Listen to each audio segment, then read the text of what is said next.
Who comes. I had a regulator right up my ass this morning, so it was Sure. just the way it's going to be. But, This hey, stand is out of commission. out of today. commission, yeah. Okay, we're live. That's good. And we got this. I think this looks familiar. We never drank it though. It's just been Yeah, sitting there. I think you got that for your birthday It's possible. 2 years ago, Very maybe possible. last year. Brought it by, and then we never did. Never did. Pulled So the when it stash up. says aged 12 years on the bottle, and we've had it on the shelf for 2 years, is it now aged 14? Well, this is okay. You want a whiskey fact or whiskey fact. whiskey fact? So it after it's in the bottle, it does not continue to age. I remember we Does talked not about that do in anything one of for our it. first live streams when we were doing Yeah. the really detailed synopses, and then I forgot. Yeah, this is a 14-year-old. So yeah, it's not a 16. So now it's 14. It's still 14. Yeah, it doesn't. It's getting things- nothing from the cask anymore. No, I mean things like, so if you open the bottle and there's oxygen exposure, or if the bottle is, say, exposed to direct sunlight, that can affect the profile, the flavor, and Mhm. everything for the whiskey. But yeah, you're not pulling anything out of the wood. You're not pulling anything out of the char, or whatever. That's right. You're not getting those vanilla notes, the the sherry undertones. You're not getting any of that, right? So That's right. yeah, perfect. And you just had a little foray south of the border. We were down. We went to Florida. Did you go to Disneyland? We Is that went where to you Di- were? We went to Disney World. I Yeah. seen there was the big castle and everything, but that's- I wasn't sure if that was the only place that had one of those, or I think Disneyland has one, and I think Euro Disney has one. I don't know if they're all Euro the same Disney. size. Euro Disney's in Paris, though. Yeah. Yeah. I think they all have castle. Well, they do, They're but I just separate thought maybe like castles. there was another thing in Florida, Like to check out, or just a whole nother thing? yeah, like another castle. Like there's got like a casino, and then like some like knockoff Mm. like Wish.com princesses, or We went to we did more than just Disney World, right? We went to that Medieval Times. That was also a castle. I seen that. Yeah, that was That's a it's a good cool show. time. We went to that in Vegas actually. It was a good show. It was Yeah. a good show. Did you get the Cornish game hen? Like, did you have supper there? The baby dragon. You had a baby We dragon. got a baby dragon, Oh, and good. what a cool thing. We went actually checked out that rocket launch. They launched those men into space. Those Cape four guys Canaveral, or is that whatever. what that is? We were just lucky enough to be there at the launch time. Oh, So we really? just went Oh, and you watched actually seen it? Launched the people. Holy That's man! pretty cool. It was a That little bit would be cool. overcast, so it was like 4 seconds of And then it's coolness. into the clouds. And then it's so Bye. that was by design and what. Well, I would have thought they would do that on a pretty clear day. Typically. Well, it was supposed to be, I think, on the Wednesday, and then it got pushed for some odd reason, so then it was on the Thursday. That Right. threw a little bit of wrenches into us, but we're pretty, Court and I were pretty quick on our feet. They would adapt pretty quick. Yeah. Really bring us down. Even originally getting down there, like the flight were delayed for like 3 days. Yeah, I It was remember. just I remember you. Yeah, because I texted you and said like, "Are you flying out or something like that?" And you said it was the next day, and then the next day it turned out it went completely sideways, and you had to drive all the way to Calgary or something. All the way to Calgary. So that's what is that 9.5 hours? Yeah, something like that. I think 7.5. That's right? a pretty- It's 5 to Edmonton and 2.5 to Yeah, I Calgary. guess that's a tough pull though when you got the kids and you Yeah, want to get on the plane, and It was. yeah, good for you guys though for Brutal is just staying positive, right? minus 40 the whole way. And by the time we got to Red Deer, Airdrie, I'm sure I took a year or two of life out of that car. Oh yeah, It was just everything was just solid. The tires, the Oh, suspension, the brakes. yeah. You put 100,000 miles on the Oh, tires shit. for sure. Oh, for sure. Well, even just steering it, like I know some of the like I think that was the thing because we didn't. Well, we had that hockey game here in the morning, and then we wanted to wait around kind of till like the point of no return from if we can make it to if the possibility of the flight being not canceled. Right. So once we knew that there was a 100% chance that this is canceled, does not come to Grand Prairie tonight, then we quickly loaded up what we needed to and drove off. But we were going to fly out so early out of Calgary, I mean, you didn't want to get there and get a hotel room for 2 hours. No, yeah, So we seemed like wanted a to terrible waste. actually Right? get down there. Yeah, So you have because that's the thing, right? I mean, if we're lucky enough to say fly out of Calgary at 9 in the morning, it'd be nice to get up at 7 and have Yeah. breakfast and then. we did the same thing when we went to Europe. Actually, is our flight got canceled, but we had a couple of days of lead time, so we knew, Sure. and so we decided, yeah, well, we're going to book the flight, like the next available flight, and then we're going to drive down the day before. So we had a full 24 hours in Calgary, and but you're like, well, what do you do with a full 24 hours in Calgary? Not much, but I would sooner have that extra 24 hours than the potential of I think we had 45 minutes between connecting flights if we went the day of. Yeah. And there's just too much risk. Too much can go wrong, right? Mhm. So, so we decided to pull the trigger just a touch early and make it happen. But fucking airports, though, man, I tell you, like, there's so many flights are getting canceled now, and just like, what do you do? Well, it was breaking down, and it was pretty awesome because we hard to find good help. My mom actually was in the city on that Saturday, so like in Grand Prairie. Yeah, in Grand Prairie. So Corey phoned the WestJet line, and it said like right on the recording, like, we're not taking calls for 2 days. Not even taking calls. Like, don't even leave a message. Don't bother. Don't worry about it. Nobody's answering. So what? And I burst out laughing when she put that on speakerphone, because I was like, you had to be just like, actually, like, we were at our house. It didn't matter. But imagine being stuck somewhere. Well, that's the thing. And they're like, we're not even taking your call. So I you just go sleep under a bench, I guess. What do you do if you're Right? like in a So layover in Bolivia somewhere? well, the lucky thing that my mom was in Grand Prairie, I said, just go to the airport and give your phone to the WestJet lady. So Corey could, she was really good. She said, look, there's no chance this is happening. And if it's delayed Sunday morning, if it's canceled Sunday morning, you ain't getting on a Monday flight. And we basically know they're all canceled Monday. So you're not getting. And canceled why though? Is it was just too cold. Just so cold, eh? So that last flight, I think, comes out of Calgary at 11 or something. So it lands in Grand Prairie at midnight or 1 or something like that. Yeah. Then the first flight at Grand Prairie is till 5 in the morning, 5:45 or something. Yeah. So that plane has to sit on that. Is what really a slap in the face to Grand Prairie, or like that's a shithole. Oh, it's terrible. Like that airport, whoever's managing that, or they used to have direct flights all over. Now they got 3 flights, 3 to Calgary, and I think 1 to. Yeah, it's a total shit. Brutal service. Junk, brutal junk. service. Yeah. So, anyways, and it makes sense though, right? There's absolutely no infrastructure there. They have no heaters to heat the plane, so it's going to have to sit there from midnight till 5. Yeah. And just start slowly freeze solid. And I mean, I'd rather not climb on a block of ice that's going to crash. No, I'd rather not. I'd rather not sit there for 45 minutes while they spray hot antifreeze all over the wings just so the flaps move too. But exactly. You're right, though. I do remember when my Carmen and I went on our honeymoon. We flew directly out of Grand Prairie to Mexico. Yep. And it was, what a time. They had direct to, I think they had direct to Newfoundland. They had direct to Vancouver, maybe. Yeah. Several flights to Edmonton and Calgary. Now there isn't even a direct flight to Edmonton. You got to fly to Calgary and then back to Edmonton.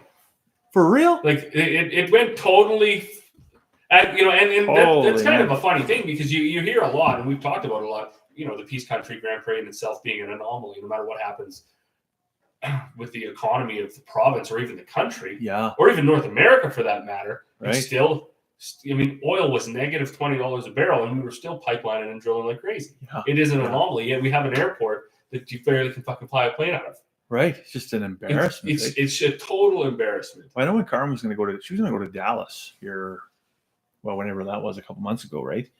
And she was actually going to drive to Fort St. John and fly out of Fort St. John. Yeah. Because like shitty old Fort St. John has a better airport than Grand Prairie. Like, who'd have thought, right? But you just see, I guess, total mismanagement from the top down, right? You keep chipping away at it, and then eventually it becomes nothing. I mean, I think they got a pretty good restaurant upstairs, and that's what it. They have a restaurant upstairs? Yeah, they get that little whatever Skyway eatery thing. Oh, I didn't even know there was a restaurant up there. Oh yeah, there's pretty good food there. Huh. So I've actually heard some guys from the city say they just drive out there to eat. Really? Restaurant, so, but just go park in short-term parking, and $7 for parking and $7 for lunch, and there you go. But, well, should we have a drink? We should have a drink for sure. I'm gonna quickly put a blast out here. See in case it didn't pop up on other folks' things. How's your chair feel? Did you do something? I don't know. You tell me. Did I do something? You cut the legs off? Just cut them an inch shorter every time. Did you switch them? You didn't No, switch them because I still got this little. No, I don't. So there was like a weird concave in it. So I flipped it over, and I was like, "How can I fix this?" Because I've approached like 3 or 4 different upholsterers, Sure. and they must just be like independently wealthy or something. I don't know how much it costs to reupholster a chair, but then just don't get back to a guy, right? Which is really, really like unfortunate. It's pretty sad. But anyways, so I was like, well, I can't leave this. I mean, I feel bad for you sitting in the chair with it, like it's dished out. So I went under there and I actually shoved the whole bottom of the chair full of sheep's wool Okay. until it like sat up straight. So now that we can be on the same level now, and you don't. Well, I'm shouldn't pretty be excited to see if this makes that difference because I sure hope so. Should help with lower back pain. You know. perfect. Oban. Call this the Little Bay of Caves. If I remember rightly, Oban, the distillery is located on an island, and they have civilization dating back some 5,000 years on that island in the caves there. So that was pretty cool. All right, And then I just wanted to look up the quick notes here on it. You don't use the Bible? I never, you know what? I completely forgot, and I didn't look it up in there. Well, I'm going to see if it's in. You see if it's in there. I got it pulled up on the Whiskey Exchange here, or no, sorry, the Oban Whiskey website. Let's see if it's there. Is it alphabetized? It is, yeah. But I don't know the alphabet. Well, you're an S, so just keep going forward. Other, yeah. Why is it M? Hmm? Yeah, here we go. Are you there? Old Putney? Oh, close. Oh, there it is. Oban, there you are. Oban 14 here. Look at that right there. Just here's one I made earlier. Right, that's perfect. Mm-hmm. What do we got? We got full gold to amber color. I'd say so. You got your nose ready? You're going to get pebbles on the beach. Is it going to be a squeaky one? Ooh, sounds like it. Pebbles on the beach. A whiff of the sea. Oh yeah. Touch of fresh peat and some maltiness. Oh, Pebbles on the beach. I just got back from the beach. I mean, you know better than me. I would say fruitcake, salt. Or like it's very citrusy, perhaps. Is it really? Yeah, have a nose of it there. I don't know. It smells like every other one. You think so? It smells like whiskey. Smells like.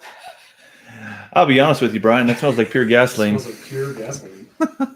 No, I wouldn't like. There's not a time in the world where I would pop this off and be like, it smells like pebbles on a beach. I wouldn't. I don't know. Like, if the person has ever been to the beach that wrote that. I said one taster, anyways. Yeah. We've got body firm, smooth, slightly viscous. Viscous. Palate deceptively delicate at first, perfumey, faint hint of fruity seed. They're big into the seed on this one.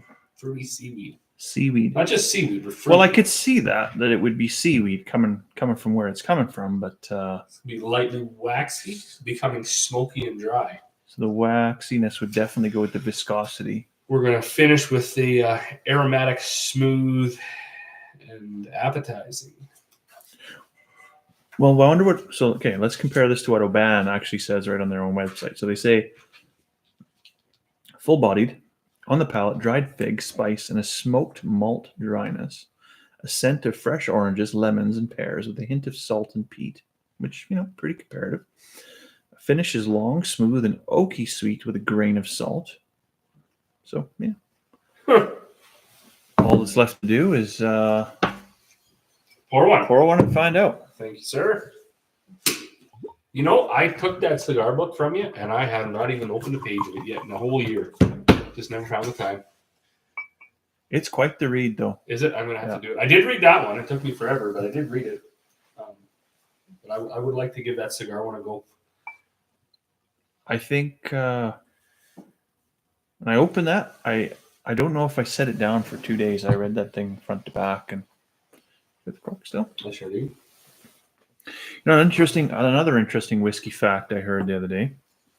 So if you peel this neck down a little bit here, if I can get it, sometimes you'll see a little bit of delamination right in here, right where the cork kind of gets stuck to there, Sure. and that is indicative of a dry cork. Okay. And so, to avoid a dry cork, every 6 months or so, you should take your whiskey bottle and just do that. Oh, okay. Or if, like, every 6 months or so, you just got to take it off and dust. Just take it off and just set your bottle there for a minute, and then when you put it back, just put it back, right? But yeah, so your cork gets quite dry. And the other thing that can cause that is if you're trying to pull directly out, as opposed to the old a little tweak, right? A little twist and tweak. Sure. Yeah. Quite a bit to it, eh? Between checking the hydrometer and dusting the whiskeys and tipping the whiskeys and it's an enjoyable aligning the whiskeys. It's an enjoyable pastime. Rotating the cigars. It's kind of a gentleman's sport, hey? What do they call it? Winding the watches. Winding the watches, yeah. But yeah, it's there's worse hobbies for sure. Well,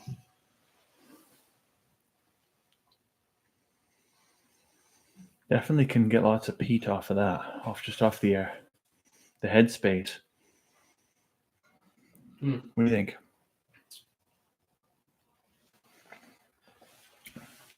I'm really wondering. So that tastes just like Scotch. It does, but I'm getting a little apple there, I think. But what I think I have is stuffed up from the plane. So when we hopped on that thing, by the time we landed in Calgary, my mother had pretty much lost her voice altogether. Breathe and recycle there. And I could hardly breathe through my nose. And being outside making feed and stuff the last 2-3 days has helped that. But I don't think I'm there yet. I don't think I'm getting outside with grain dust. Whatever. I was plowing snow. I didn't make grain today. I thought that was yesterday. A pretty interesting comparison. If coming off, still better than being coming off of an airplane, right? It's like breathing grain dust is better than that. When you're making feed, you have the choice if they're all smart enough to take a step to the left or the right, depending on which way the wind's blowing, to not be in the dust. Yeah, can't really do that on an airplane. No, if you're unlucky enough to be the guy sitting by the door that ripped off of Alaska Airlines or whatever, I guess you could have to breathe.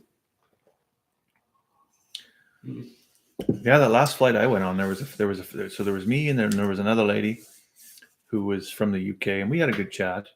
But in between us was this little East Indian fella, and he put up with my, back and forth dialogue with this lady for about 30 seconds, and he just got up and left and found a whole nother seat in the plane. Fuck this. Well, we got super lucky when we flew down. We had like 9 rows open behind us. Oh, really? It was pretty. Like when I look back, there was nobody got up and sat in them except for us. Yeah, but there was stretch out. Well, because them kids were running all over. They had a good time. Oh yeah, you have to for the kids, right? They got to move about. They get just so pent up, right? But coming back, she was. Maybe it's only a 5-hour flight, so it's not a big deal. But they were. I was trying to sleep, but I couldn't. I just couldn't get her done with the stuffy. They probably have more wiggles in them just driving home. Yeah, well, they did good. Even my youngest, who's actually she just turned 1 now, so she did really good too. Yeah, say. Good. Even with because. It's funny. I've been watching a few of the YouTube guys that I do watch or whatever, and just that you had made that funny TikTok about farmers when the mercury drops or whatever. Yeah, going to the beach. When I seen that, because I didn't have my phone down in the States, and I clicked on it one day. I didn't even know it was you that posted it. I was laughing. Oh, okay. It was like the next day. I was like, oh shit, I was But who else, eh? Yeah. Who else? Fucking troublemaker. We got some folks on our live chat here this evening. So who's in? NFE's on. So I threw out the question right when we started. I said, "What's the coolest place you've ever visited?" And so NFE says, by far, rural Costa Rica. That would be good to see. Kristen's on. She just said, "Good evening." Good evening, Kristen. And then Hugh Perkins says, the worst Scotch I drank was Lafroig 10-year-old single malt, very smoky and peaty taste. And if you look right over there, you'll see a bottle. Right there. That's right there. That was the first. I think that was the first. Second, we had the Glenfiddich first, and then we had that, and I bought that because I don't know, nostalgia. Same reason I once every 5 years I buy a jar of marmalade. Tastes fucking terrible, but it brings back memories. And so I had a professor in university that would drink a bottle of that almost daily. Just a raging, very smart man, but a raging alcoholic. And when I went back in 2017, you can buy whiskey at the supermarket in England, right? And I saw a bottle of that, and maybe that's why there are a few raging alcoholics there, because it's just so accessible, right? But anyways, yeah, bought a bottle of that, and yeah, it is a dumpster fire. It was, well, I think that certainly wasn't the first Scotch that I'd ever drank, but that was a different one. I mean, it's one of those ones that if that's where you start, you may just finish right there. You know, very possible. You know, you got to be dedicated to the cause to pull through that. But every year when I go to the in-laws for Christmas, I always take a bottle and say, you know, who's going to have a glass of Scotch with me, right? And I try to pick like the most Kool-Aid, mildest, like basically a glass of milk. Sure. Right. So that, you know, it's relatively palatable for. And my mother-in-law, she's game, right? She'll have a glass. But I went this Christmas, and what did we have that one time? But it was so mild. I can't remember what it was. The Dalwhinnie. That's what it was. The Dalwhinnie 15 years, and it was just like drinking glass, right? But took it to the father-in-law and poured him 2 fingers, and he just couldn't. You could just look on his face, and he just like one sip, and he's just like wasn't doing it. Yeah, no, I mean, you might as well just give him a glass of nail polish remover. It was just Pepsi to go with it. He that's exactly where he's at. Is a beer and clam. Sure. And once a year have maybe a bit of rye with a ginger ale, and sure, that's as far as you can go. But you get into the scotches, it's not so. I can see how lots of folks, if they start on the wrong end of the spectrum and they don't kind of tease their way in and develop their palate, how they can be ruined early on, right? So, but this one, I feel, you know, it's pretty strong. Like it's got a lot of heat to it. Yeah, well, I think it had said in here it was gonna finish off being. I am. You know what? For science, as I often do, I'm gonna add a drop of water. You know, I learned a thing today. What do you think this is called? Oh, I wouldn't be able to guess. I would have thought it was just a tiny little jug. Tiny little, like it's just a jug, right? Anyway, so it was, I don't know if it's Robbie Burns Day today or recently, if it's Robbie Burns Day. I'm not sure exactly when it falls, but of course, that being a national holiday in Scotland, they were talking about whiskey and how you can put a drop of water in from your noggin. That's what this is called. So this is a noggin. So I thought, well, that was interesting. A little whiskey fact. A noggin. Yeah. Huh. There you go. Now, does it have to be anything, or does it just have to be a little jug? Just the vessel is called a noggin. Yeah. Doesn't matter what you put in it. You put milk in it. But I think it's, you know, preferably water or whiskey, or just a noggin. Sure. Have a noggin full. And I don't know how that translated to the North American etymology, or, you know, the word for, you know, your head, right? I'm not sure how that got there, but anyways, maybe somebody thought your head was a little jug. I'm not sure, but interesting. Have to go back. Is it doing its thing? Start to swirl around. Doesn't even seem to be on mine. I would say that was a transformational change. That sweetened that right up. It took a lot of that bitterness out. It doesn't take much, eh? Yeah, just a drop. Funny how just that a works. drop. And it's like if you don't put too much in, it doesn't deaden it, but it opens up a whole bunch more. Very interesting. That's one thing I never. Curtis is on. He says, "Looking good, fellas." Be interested to know what Curtis is wearing today too. I didn't give too much thought into scotches until we really started doing this, but how different that they are, you know, from. Mm-hmm. even from one side to the other. The island whiskey, or the Right. Scotch. The island whiskeys for the Highland whiskeys to it's amazing. the lowlands, and because some is like just taking a bunch of ash out of the fireplace and just giving her like that. And some is quite pleasant. Yeah. And it's just a whole spread. Yeah, definitely the sherry casks are probably. I mean, it's hard for those not to be your favorite because they just taste so gosh darn good. But I'm a big fan of the Speyside whiskeys. They got a little hint of a little bit of salt in them, and it's when you get they're crisp, and when you get past you're halfway through the first drink, it changes the whole thing too. And any Scotch becomes quite good for sure. It's I mean, just once it hits your lips, drink. Right? I think that sways most people or deters them from the first one is often like. Can interest you in a cigar? I think we should have one. Have we ever had one of these before? I doubt it. There's a lot in there. What is that? Mocha. Robusto. It's a 5x50 gauge, 50 ring gauge. Sorry. Do you remember which one we smoked last time? That little, what was it, 4-inch or something? Yes, that was a Hemingway work of art by our. What was it? It was like a blunt, but it was a perfecto, so it was tapered at both ends. Very tight draw. That smoked. I was thinking about it the other day. For a little cigar, that smoked for like 2.5 hours. Was that a Fuente? I think it was. Yeah. I think it's but it smoked for like before we jumped on the line, I was like, this thing is going to be like 20 minutes, man. Yeah, that's right. It was 2 hours and 20 minutes before, and we were still going. Right. Yeah. Yeah, my the old schnaut is for nothing here. Hugh says the best Scotch he's ever drank was on a ferry from Australia to Tasmania.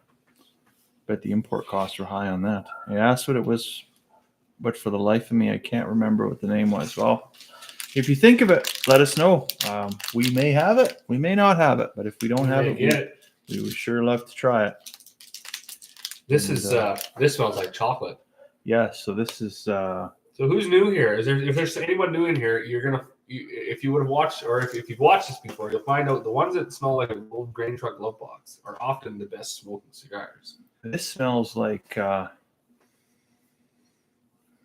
So if you can imagine, and I'm going to tell a tale here, you can imagine that old man that hangs around the post office that's got a pocket full of candy. Imagine what his gloves smell like. It's leather, and almost like pipe tobacco, and like chocolate and coffee. Hey. Oh, I'm getting a lot of chocolate, like way too much. Like this isn't going to be good. Like you don't think it'll be good, hey? We've had two in the past that smelled really good, and we didn't. But this smells quite good. This smells really good. I've had one of these before, and I thought it was quite good. Okay. I really do. But I mean, each unto their own. Well, what do you know? You didn't think the Dirty Hooligan was good. You're right, and that's where everybody has an individual palate, right? So, Curtis said it's like adding salt. Yes, yeah. You know what? I read a thing on the internet today, and yesterday, and I was outraged because there was a study in the United States by some chemist, fucking Looney Tune, anyways, that said adding a pinch of salt to a cup of tea and squeezing the bag many, many times is probably the best way to get the flavor out of your tea, and maybe even a dash of lemon. And I thought, what a sacrilege! Did that take something out of you when you? Oh, I mean, a little piece of me. About this big, that much of me died. That the minute I read that, yeah. I don't even know if we'd be able to be friends if you ever watched me make a cup of tea. Oh no, the water has to be heated to 92 and a half degrees, and has to steep for 6.5 minutes. And you swoop the tea bag out of the cup with the spoon, and when you reach the lip of the cup, you give it a squeeze and pull it out, and then it's done. And it's just a spot of milk, no sweetener, no sugar, no. Yeah. And there's a whole thing in England actually where you can. So there's a social class system in England is very alive and well, right?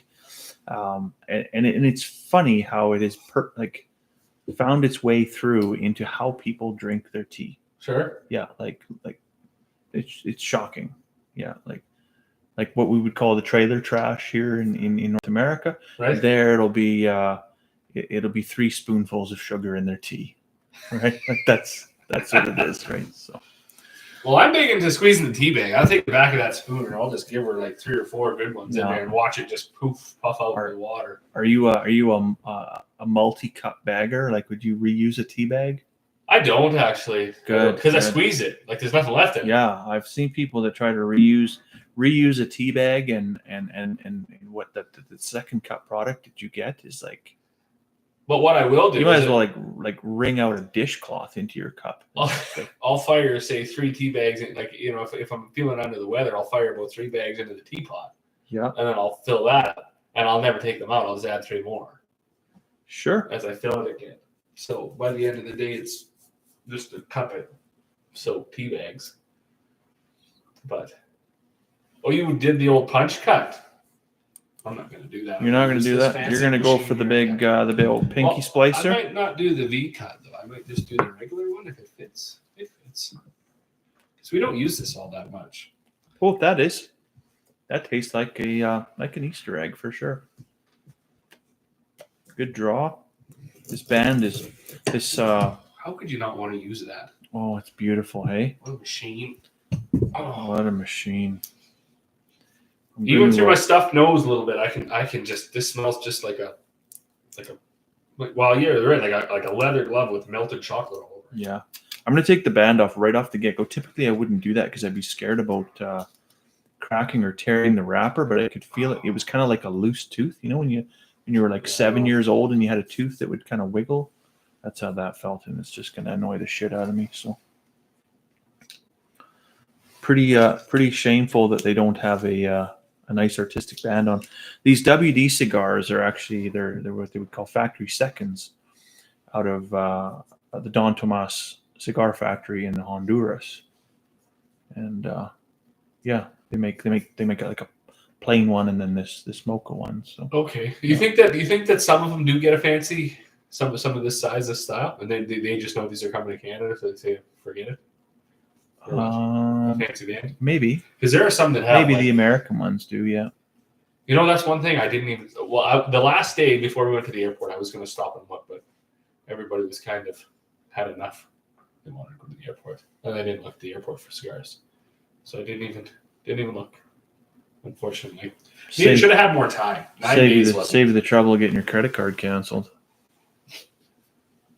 The 9 days wasn't enough to do what we did, but I'm not. It never is. I'm not a though, right? shopping guy, so I don't really enjoy that aspect of it. So when you were down there, like what did you see? I imagine Florida's got like crocodiles and not crocodiles, alligators. Alligators. Do you know the difference? Do I know the difference? Yeah. I believe one is from Australia and one is not. I learned the difference. Okay. One you will see later, and one you will see in a while. I rather enjoyed that one. That's Learned good. that one right at Disney World. That's face palmer for sure. But so first day we got there we flew in late, so or I guess later in the afternoon. So it was enough time to check into the hotel and get ready for the next day. Then it was all day at the Animal Kingdom, where I learned the difference between an alligator and a crocodile. Just like that. We spent all day there. We spent till 2 in the afternoon, and then we jumped in the car and went over to the Magic Kingdom. Because Disney World has 4 parks. There's Epcot, the Animal Kingdom, the Magic Kingdom, and then Hollywood Studios. Yeah. So, and I'd been there before in my youth. My parents took us, and we did 5 days. Of course, it was me and my parents, my brother, so just the 4 of us. And we were teenagers, so you could accomplish quite a bit. We did the next day was just all at the Magic Kingdom, and then the third day, what did we do? We went to. We did something different. Can't even remember now. I think we were supposed to go watch that rocket launch, but it got canceled, right? Because that would have been. Yeah, that's what happened. It got. What the hell did we do? Oh, okay. Well, then we went to Ripley's Believe It or Not. and we went That's a place they got them all over. It's just like a museum. because it was a TV Ish. show back in the day, right? Yeah. Wasn't it that fella from Star Trek that It was. hosted it? Yeah. Yeah, they got them all over. Okay. You walk through them and everything, and it's very interesting. So that Wednesday we did that, and then we went out to the dinner and a show that what did I say it was called? Medieval times. That was Wednesday. Thursday we were supposed to watch the rocket launch, but Wednesday we were. So Thursday we went to actual Universal Studios. That's a separate park altogether. Yes. So we went to that till about 4:00, and then it was an hour drive to the coast because we wanted to see that manned rocket launch. I don't know. It was worth it. Right. Wasn't everything. And then Any beach time? Well, after we watched the rocket launch, we checked into we switched hotels that night and stayed on the coast. Yeah. But because we had an extra day left at Disneyland, we had to get up at 6 a.m. and drive back into the city an hour and a half to use that last day at Disney World. And then the next 2 days we spent on the coast doing what did we do? The one day we pretty much spent all day picking up seashells or whatever. We did something that evening. Yeah, I mean, you pretty much have to. Oh, for sure. It's not my thing, but the kids like it. Yeah. Right? Yeah. So we did something that evening. I can't remember what it was. And then the next day we did a little bit of mini golf, and some kids went and held alligators. And then we like the little ones. Yeah.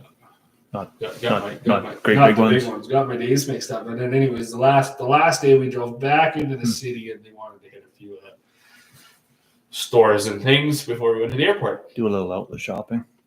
But it was busy. Like it was really busy. I can't remember what we did the next day out there. Because it was cold. Like it was not pleasant. And Really? we didn't expect it to be because you're going to Florida in the winter. But like it was But I mean, it was 7 Florida. degrees. Really? That cold, eh? And blowing off the ocean. Oh. Like Wow. it was terrible. Like you couldn't go in the ocean. They had you go up to your knees or whatever. If you're not an advanced swimmer, which I'm not, you're probably gonna die in this thing. Just the undertows is going to suck you. So we did. There's sharks and stuff there too, right? They do. I didn't get bitten or anything. Didn't see one. No jellyfish. But no. Well, the ocean was just rocking. Like I think all that stuff must venture out, right? Yeah. It's Yeah. just hanging out at the coast. I'm guessing they probably don't want to get thrashed to death on the beach. Interesting. Oh, we went to where did we go? We went to Cocoa Beach, the pier. They always have like a famous pier that nobody's ever heard of. We go and check those out. It was very busy. Yeah. Very busy. Not a lot of. There'd be probably more downtime if you just stayed at home. Yeah.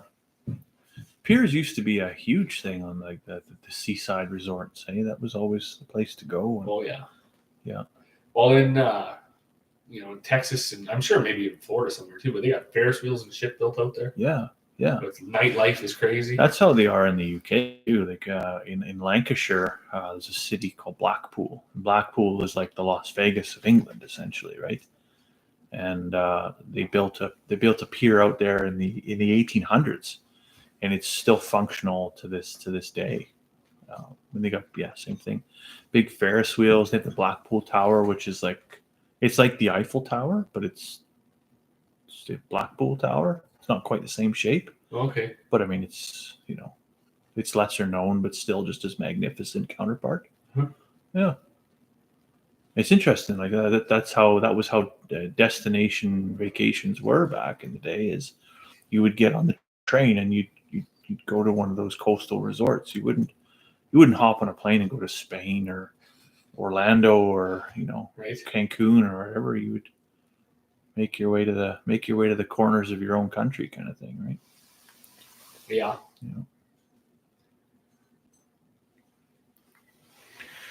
Kristen said, besides moving to Alberta from Ontario, the only place I'd ever traveled to outside of Canada was Playa del Carmen, Mexico, and she loved it.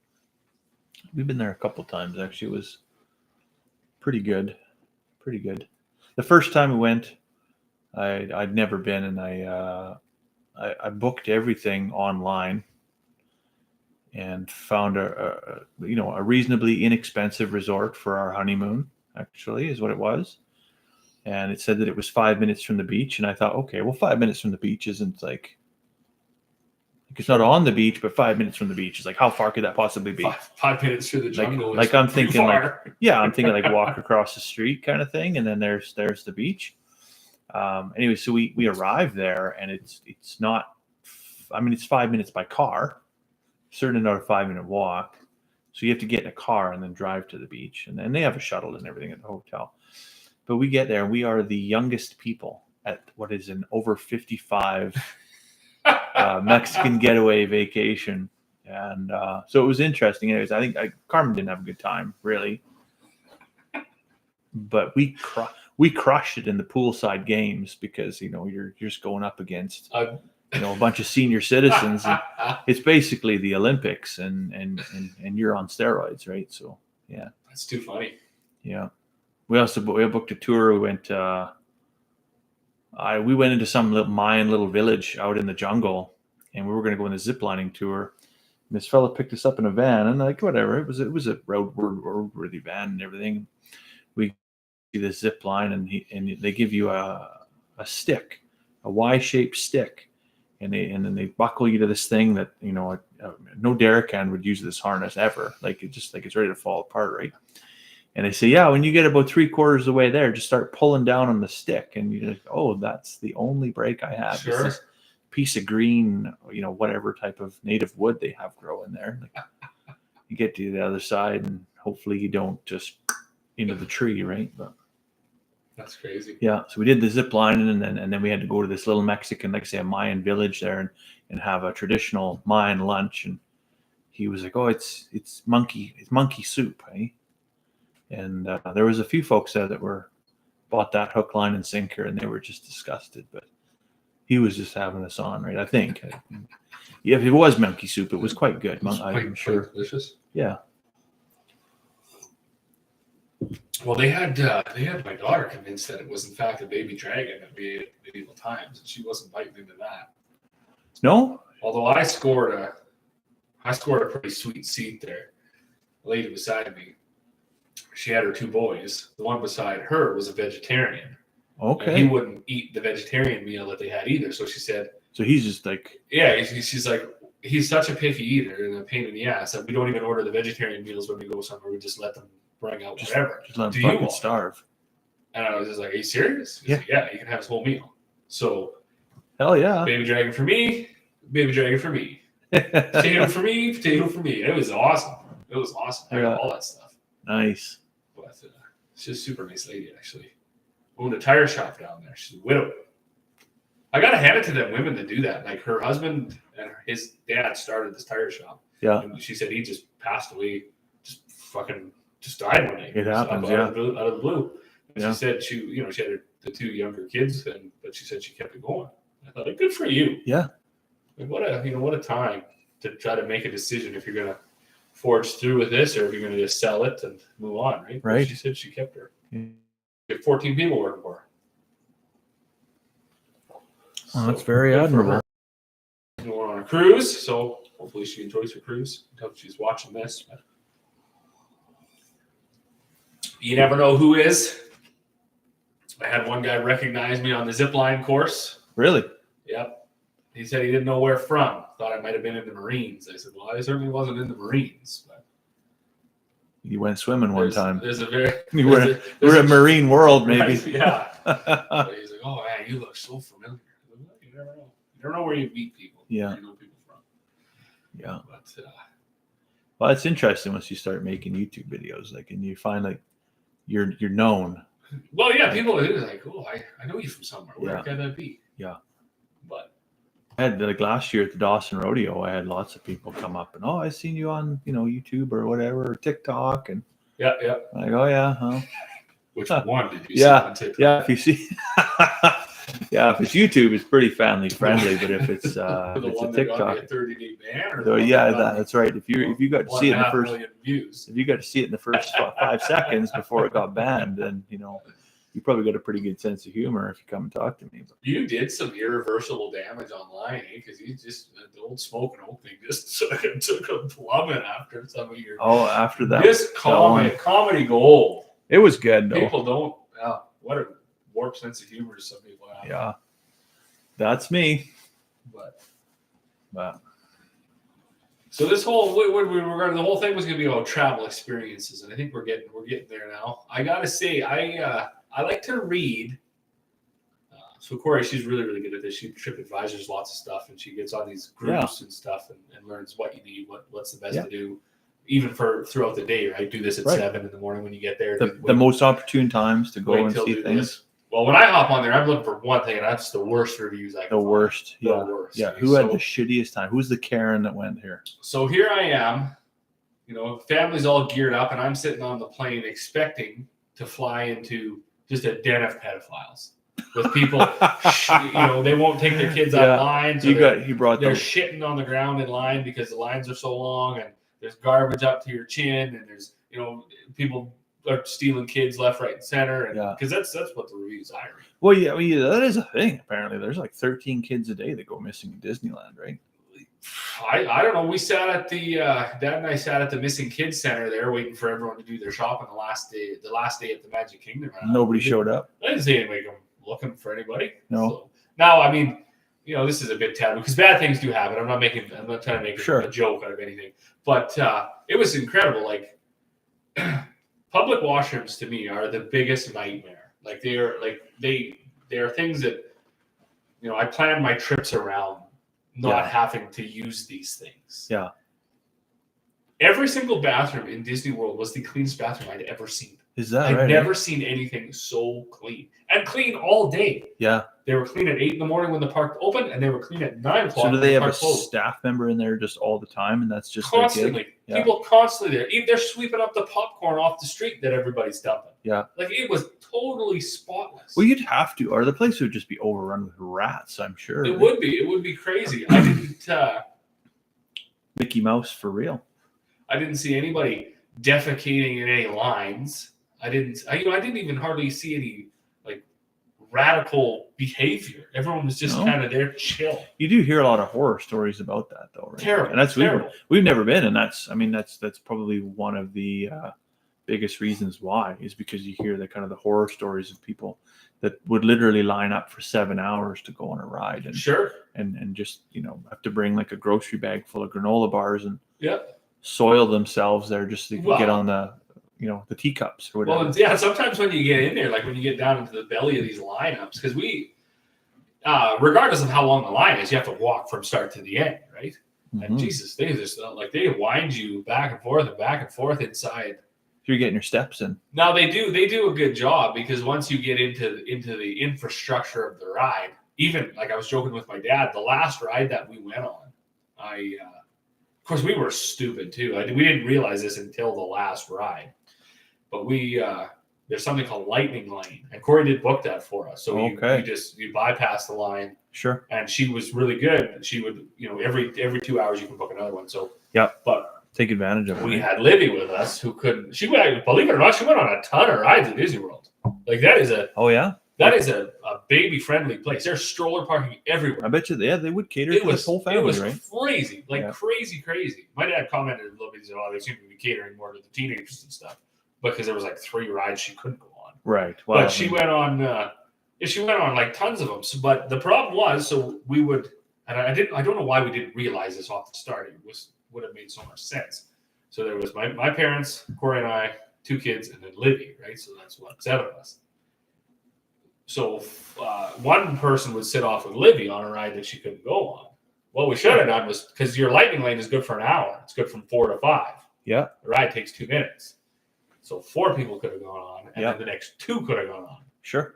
But instead, the whole 2 3/4 days, 5 people went on, and 1 person didn't go. 1 person sat out. Didn't even go, right? Yeah. Like once we got off, they didn't run through and go. So because that was kind of a bit of a waste. But missed opportunity. On the other end too, like my dad doesn't give a fuck.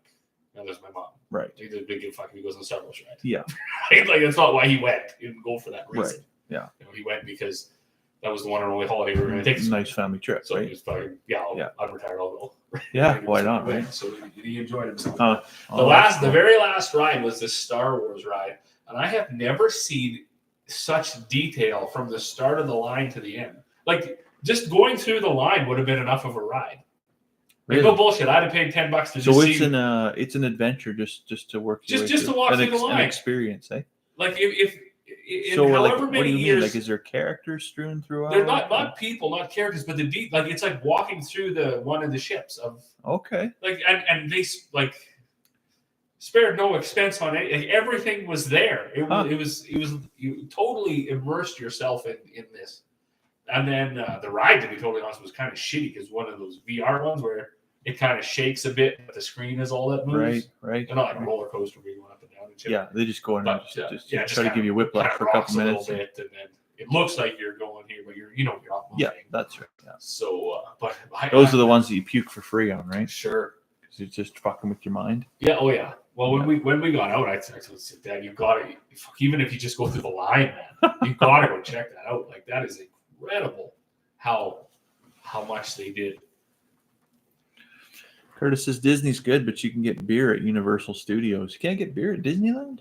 Oh yeah, there's alcohol. It's $17 a drink. Oh but, boy. Yeah, there's alcohol everywhere.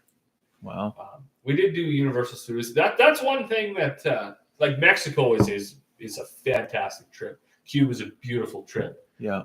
Going to Disneyland, Disney World, whatever, that's a totally different trip. That's a totally different. They're not even when you're thinking what we're going to do for a holiday. Yeah. It's not between one or the other, right? If you're thinking of Mexico, you're not thinking of Disney World at all. It's a totally different trip. Yeah. And you have to be ready for that. So there's an entire group of people now that they don't even have kids, right? But they're I think they call them like Disney adults or whatever. And that's just where they go on their couples vacation is they just go to Disneyland and they ride the rides and they just have, I don't know if they were, maybe that's where they went as a kid or maybe they always wanted to go as a kid. I'm not sure, but that's kind of their go-to. They go every year. I thought that was a bit, I don't know. I thought that was a bit bizarre, but I mean, each unto their own, I suppose. But I can't see myself going back a whole bunch of times without kids. It's a pretty interesting situation to be in with young children. Like they to watch them react, meet the princesses and stuff. That's a pretty special thing. Yeah. The evening entertainment where they light that castle up with fireworks and a story and so it's only about half an hour, 25 minutes, but it's like a whole other experience to be able to stand there and enjoy that with your kids, which you're most likely not getting on an open bar at the beach in Mexico. Right? Yeah. That has its place too, but like you say, this is a totally different. So it's a lot of activity, a lot of walking, a lot of standing, a lot of rushing. Right, you're jumping on one train to another train to a monorail. You're jumping in your car, driving to another parking lot. It would operate as a machine, right? It was it's a whole process, right? I couldn't imagine what it would be like to work there. Oh shit! Well, I didn't. I looked because I was curious to know the size of the park, and of course, when I look at these things, I don't fact check any of it. I take a lot of it at face value. But the one thing I seen was there was Disney World or whatever, the land they own encompasses about 24,000 acres. Oh, so the parks themselves, that's a lot. I wouldn't be able to guess to make how big each one is. They're quite large. Yeah. Of course, the parking lots too. Fuck, they must hold Dad and I were because they charge you $30 a day to park. Right. And I'm thinking there's got to be 1,000 cars at each parking lot. That alone is probably pays crazy. That's crazy amount of revenue just out of parking. Full. Yeah. But amazing too. Like Corey had pointed out. So you drive in there, you drive through the big gates. Yeah. Everything's well signed, and you pull in there, and there's a guy waving you with one of the red wands like in an airport. And there's a guy parking you, and they're moving you through. So there's 5 people out there parking cars, and they just move you down the line, move to the next line, till the parking lot's full. And then there's a tram that takes you up to it's totally idiot proof. Did you rent a car? Like, did you fly there and then rent a car and get there, or does it a shuttle that brings you to the resort? We rented a car because we wanted to go out to the coast and You tour some stuff. So, Yeah, I'm a big fan of that. It's a huge expense for sure, but it is nice to have that, you know, that freedom and not just be like locked down at one location, right, absolutely, or reliant on public transport. Even in countries where I'm fairly comfortable and confident, I'm still not, you know, super comfortable just being reliant on public transport. Sure. Yeah, I hear you 100%. I really like the fact that we had the car when you got back to the hotel. If you wanted to, you know, drive to a restaurant or whatever, of course they got Uber and everything down there too, right? And all this Lyft and cabs and everything. So you know, it is available. But you know, when we went the first time to Disney World with my parents, just my brother and I, we didn't rent a car for that first week or 5 days or whatever it was. So, you know, you get up in the morning and you're on that shuttle at 7 to be at Disney World for 8, and then you're there all day. Like, you know, why are you ever going to jump on a shuttle and go back to your hotel room for an hour? Yeah, why would you want to do that? So you just, you know, with this car, you did have, of course, we didn't leave either, but you did have the freedom, the ability to do that. Yeah, I mean, to blow through 12 hours is just like, it's like 10 minutes on your watch, right? like unbelievable. Unbelievable. Interesting. But I was very, because I don't remember probably as much as I should have, because I think it was 10 or 13 or something when we went. It must have been 10. But I don't remember it at all. But what a cool place. Like I definitely would, if anybody's thinking of going, I would go. Yeah. I would have no hesitations, you know, advising someone to go. Interesting. I think I'm gonna have to look up a trip to Mexico here soon. Charlotte went to school, and they do a whole thing on how old are you and where would you like to go in the world and why, kind of thing. Sure. And so she said she wanted to go to Mexico to sit on the beach but not drink out of coconuts, because I don't know what she has against drinking out of It's not coconuts, gonna but happen just in as her- the allure is not there for Sure. her, right? So, but yeah, she definitely wants to go sit on the beach, play in the pool, drink some fancy drinks, but just not out of a coconut. Sure. Yeah. But I recently I priced it out just out of curiosity, because she also said she wanted to go back to the old country to visit her grandma and stuff. And well, that would be an expensive trip, but never, you know, a waste, right? Sure. So it's for the four of us to go in end of February, early March, was going to cost $6,000 just for flights. So that's no accommodation, no rental car, no train tickets, nothing. Just flights. It's just to get there. Or I could go a week in Mexico, all inclusive, flights, hotels, shuttles, all your meals, little fancy drinks on the beach for $5,000. It's like, sorry, Mom, we're not coming this year. Sure. You know, but we probably won't go to Mexico this year either, because it's, you know, Yeah. our fucking basement just flooded here the other day. That pissed me off. Yeah, I did see that. Yeah. It's an unfortunate situation to be in. Don't push your washing machine directly up against the wall. And then because the spin cycle, just like Sure. rub. And eventually, after doing that for 10 years, rubbed a hole in that hot water hose. And I did a load of laundry about 9 o'clock at night and come down, and I had a day at the beach. All right. It was, That's brutal. yeah, but And it thankfully was cold. it was cold. Yeah. Thankfully not too much damage. And, thankfully for the in-floor heat, I could crank. It was literally a day at the beach because it was so hot and humid in there. I cranked the thermostat to 50 degrees Celsius, and that boiler was just ripping. It's dry down there now. But, Crazy. Yeah. Yeah, that's crazy. yeah. But probably the coolest trip I ever went on was to one time I would be about 2001 when I went to Russia. And I went to Moscow and I went to St. Petersburg, and I took the train from Moscow to St. Petersburg. And so you can, there's two trains you could take at that time. It was basically the quick train and the not quick train. And so one goes all night, and then they have like the bullet train that goes throughout the day, multiple times throughout the day. And the bullet train's about 3. Well, I think at that time it was about 4.5 hours. It's quickened up now. It's about 3.5 hours. But I would have been like 20 at the time, and so not just like enough money to go on this 3.5 hour trip. So I'm going to ride during the night, right? And so it's like an 8 or 9 hour train ride from Moscow to St. I remember sitting in my chair and just like gadunk, gadunk, gadunk. I'm getting the seat kicked from the back of me, right? And you're just like, what the fuck, right? And then you look and there's just this little 7 or 8 year old kid or whatever, right? Just a little shit, just a little fucking shit. And so anyways, turn around and there's probably the most beautiful woman I've ever seen in my entire life. Fur coat, the whole 9 yards. And I'm just like, wow.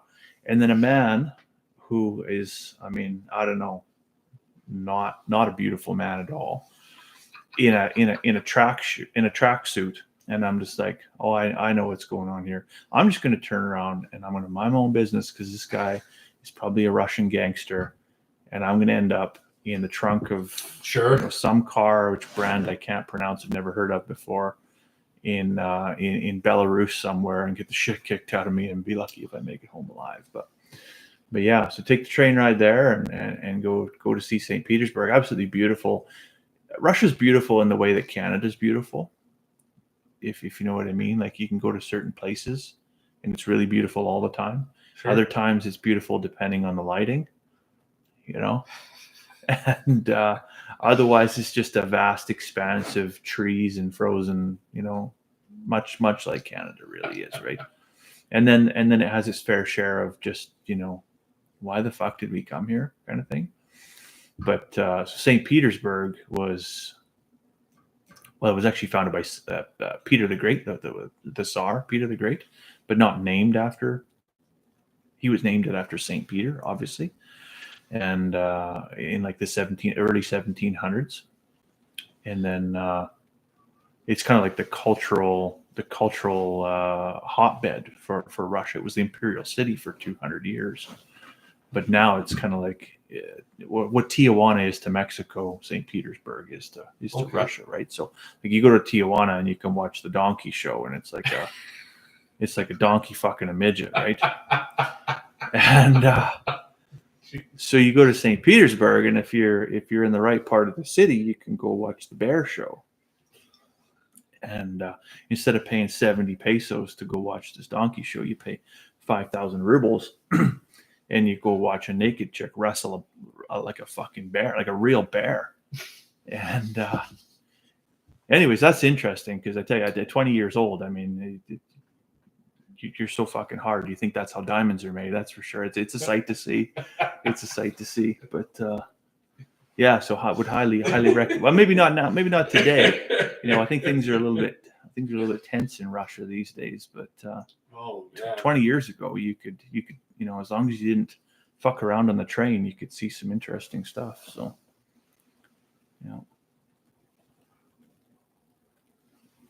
that's funny. That was before I knew what I wanted to be when I grew up. That's for sure. That is funny. Yeah. Bear show. Yeah, the tassels, and just like fucking like full on wrestle a fucking like a real live grizzly bear. You're like, I don't even know what I'm watching right now. Oh man. Yeah. Just this little basement thing under a restaurant, you go in through the back door, down the steps and around the corner, and same thing. There's two dudes in a tracksuit smoking cigarettes, and you pay them your money and you go in and watch Yogi kick the shit out of some. Watch the show. Yeah. Yeah. Interesting. Pretty interesting is right. Yeah. Well, medieval times was nothing like that, but it was a show in itself. Yeah. It was a show in itself. That's one thing they got good too at Disney World was any of their shows. A lot of it's kid driven, right? It's all fairy tale shit. Beauty and the Beast, Frozen. There was a 3D Muppets one, but it was all really good. Yeah. It was all really good. It's funny when we were watching the Muppets one, they they laughed because I fell asleep. I kind of felt like I was, Can't imagine why. I was Hey? just getting a little, right? I mean, I'm not old by any stretch, but I know I'm not 25 anymore. You just stood in line for fucking 11 So, hours. You know, to and go I mean, on rides. and everybody traveled good. The kids, Corey, my parents, everything was good. You really couldn't, aside from having to drive to Calgary, which wasn't that big of a deal either. Right. Everything went well. There was no hiccups, but you know, by the end of the second day, you're kind of just like, all right, I guess that was the third day. We were kind of The jet lag kind of set in a little bit. Well, it's just, you know, we'd done a lot already. Yeah. Right? We had done 2 days at Disney World. We'd done a day, whatever the hell we did that day at Ripley's, believe it or not, and a couple other things. Yeah, you wouldn't normally do that much at home, right? No, and then so this, you know, was the fourth day there, the last day at Disney World, and or the fifth day there, I guess. And they had like leather fucking theater seating, but like super comfy. So that was it for me. 15 minutes in there. Might as well. But yeah, that was all rain, eh? Rain every, like, it's amazing. Rained a little bit every day. Not enough to ruin anything, but just a little bit every day. Really, eh? And my dad and I were laughing about it because, you know, you'd see the clouds start to just darken a bit, and everybody would have their poncho on. And we were kind of like excited for it. Eh? I mean, it was a little drizzle. Didn't even get your shoulders wet. And But it was they're ready. gone. They're ready for a hurricane. Everybody's just suited right up, like getting into shelter. I remember the second time we went to Mexico, we went to, was it Tulum? I think it was Tulum because we went to the 3 or 4 of them different pyramids or whatever that they make. And one of them was, well, I guess they don't make them anymore. It's just like that's like Yeah. one of their pastimes. Yeah. Yeah. You know, they just quickly whip one up for the tourists. Nothing else to do today. Yeah. Well, I mean, really, they probably didn't, but it's a heavily tourist catered part of the world, right? But it was Koba. That's where it was. We went to the temple at Koba, and you can rent a bicycle or whatever. It's basically like a rickshaw, but it's a bicycle. Sure. And so there's 2 of you on the front, and then this poor little Mexican fellow that pedals you, and it's probably half a mile from where you get off in the van, and you go to, you can walk in, or you can take this little bike thing, right? And then you walk up the top of the temple, and at the top of the temple there's a honeybee that's carved into the stone, and it's a big, you know, that's their ritual symbol. I forget the story behind it anyways, but it was a symbol of fertility and you know, rejuvenation and Paul, yeah, exactly, right? So the sex gods of Mexico, right, basically. So I'm thinking, okay, well, I'm a cheap cunt, right? So why would I want to tip this little Mexican fella? I mean, it's just right there. Like, I can see it. It's just like Vegas, right? I can just see it's right there. Let's just walk in, right? So we walk in, and oh shit, that's a ways up there. But I mean, you're there already, so let's walk up to the top, and it's fucking steep. Like, that one at Koba is like straight up. And we got up there, we look around. Oh yeah, look at that, a bumblebee.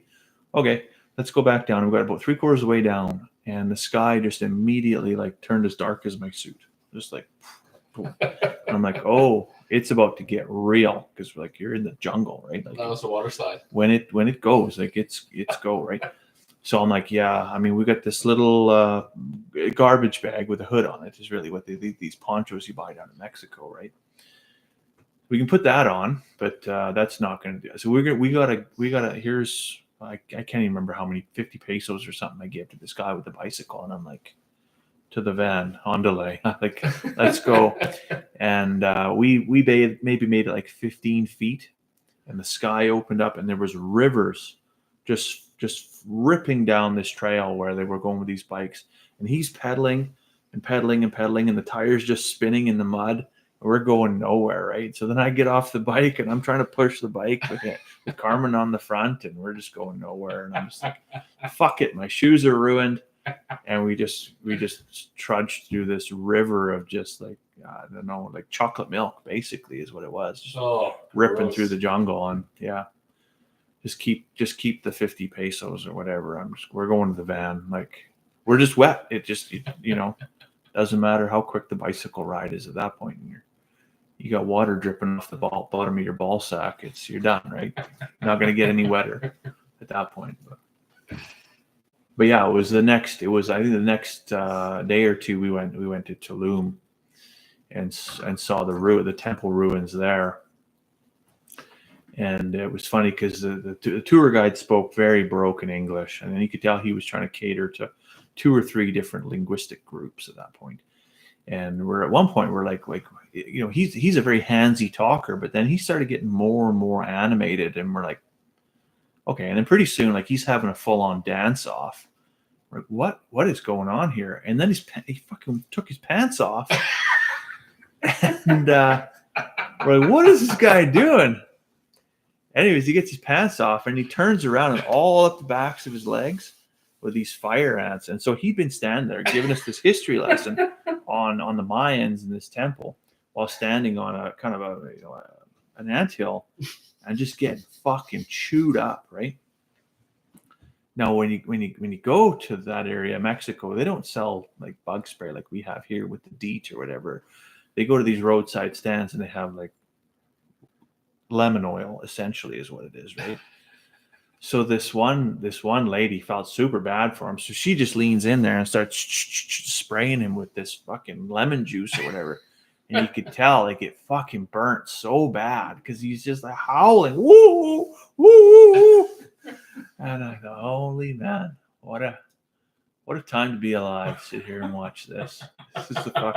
This is better than the temple, just to sit there and watch this guy just getting chewed up, and just the That is funny. pants around his ankles, and just that was funny. Oh, that is good. Yeah. Don't let the ants eat you in Mexico, that's for sure. What are your thoughts on the cigar so far? I only had to go for one relight. I have. Well, see, it's because you did that punch cut. If you would have done a proper cut, this is like an easy draw. It's smoked like perfectly level the whole entire time. Yeah. See, there's my ash compared to yours. I got 3 of them. Well, I rolled mine off. Yeah, but you've been a total disaster since right off the start. Well, that's me on most days. This is to be amazing. honest.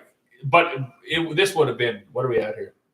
An hour and a half. This would have been probably a 40-minute smoke if you would have dedicated. If you were just committed to it, yeah. So, because I don't think I'm going to get 2 hours out of this. I'm going to have to go for. No, yeah, we'll have to have. Well, it's a dessert cigar after a cigar like this. I mean, this is. But there's a lot of flavor to it. This is undeniably for sure my favorite cigar that we smoked. Really. Over all of them, and it's a lot like pipe tobacco. Hey? It's unbelievably. Yeah. it doesn't, even a block. It doesn't even really smell like a cigar up here right now.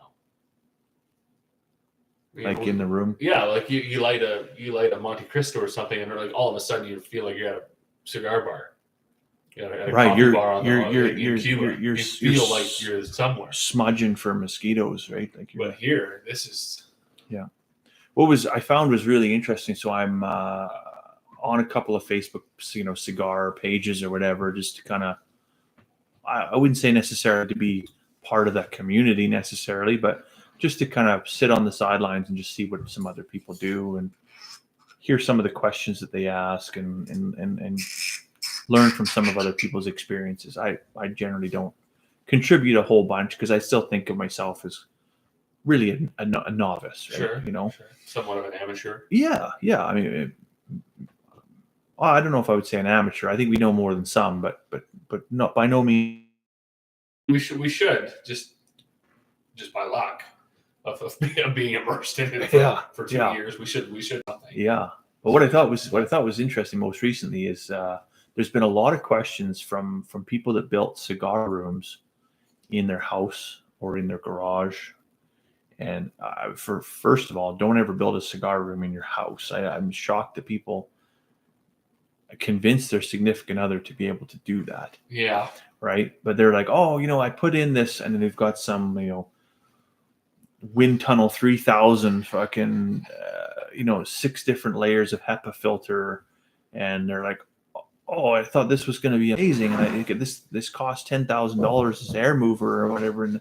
And then I go in there the next day and it just stinks. And I thought, yeah, because you probably have a lot of soft coverings, right? Like here it's tin, right? Like it's, on one wall it's tin and then the roof is tin. This is a hardwood, but it's all sealed up with a varnish. And so the next day there's an odor, but within 48 hours, you would never know there was ever a cigar smoked in here. No. Because it just doesn't. But like drywall, like that shit permeates, right? Like permeates hard. I couldn't imagine. I couldn't do it. Yeah. You know, even just being like, you know, when someone's a real heavy smoker and they're just can't get rid of it. You want to splash more? Sure, I would love one. Thank you very much. But because we like on some of the longer lives, the ones that go like to 3 hours or whatever, those bigger cigars. The 70 that we have. The heavy duties, yeah. I mean, those are ones that it's just haze in here. Yeah, those are the ones where you know, if we do that in the summertime and there's the odd fly or whatever in here and you see them dropping out of the air. Oh, sure. You need a drop there.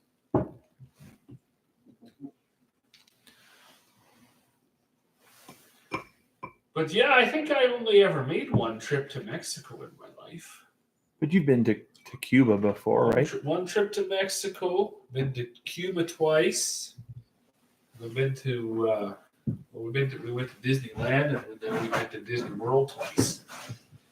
But Cuba was nice. I really did like that.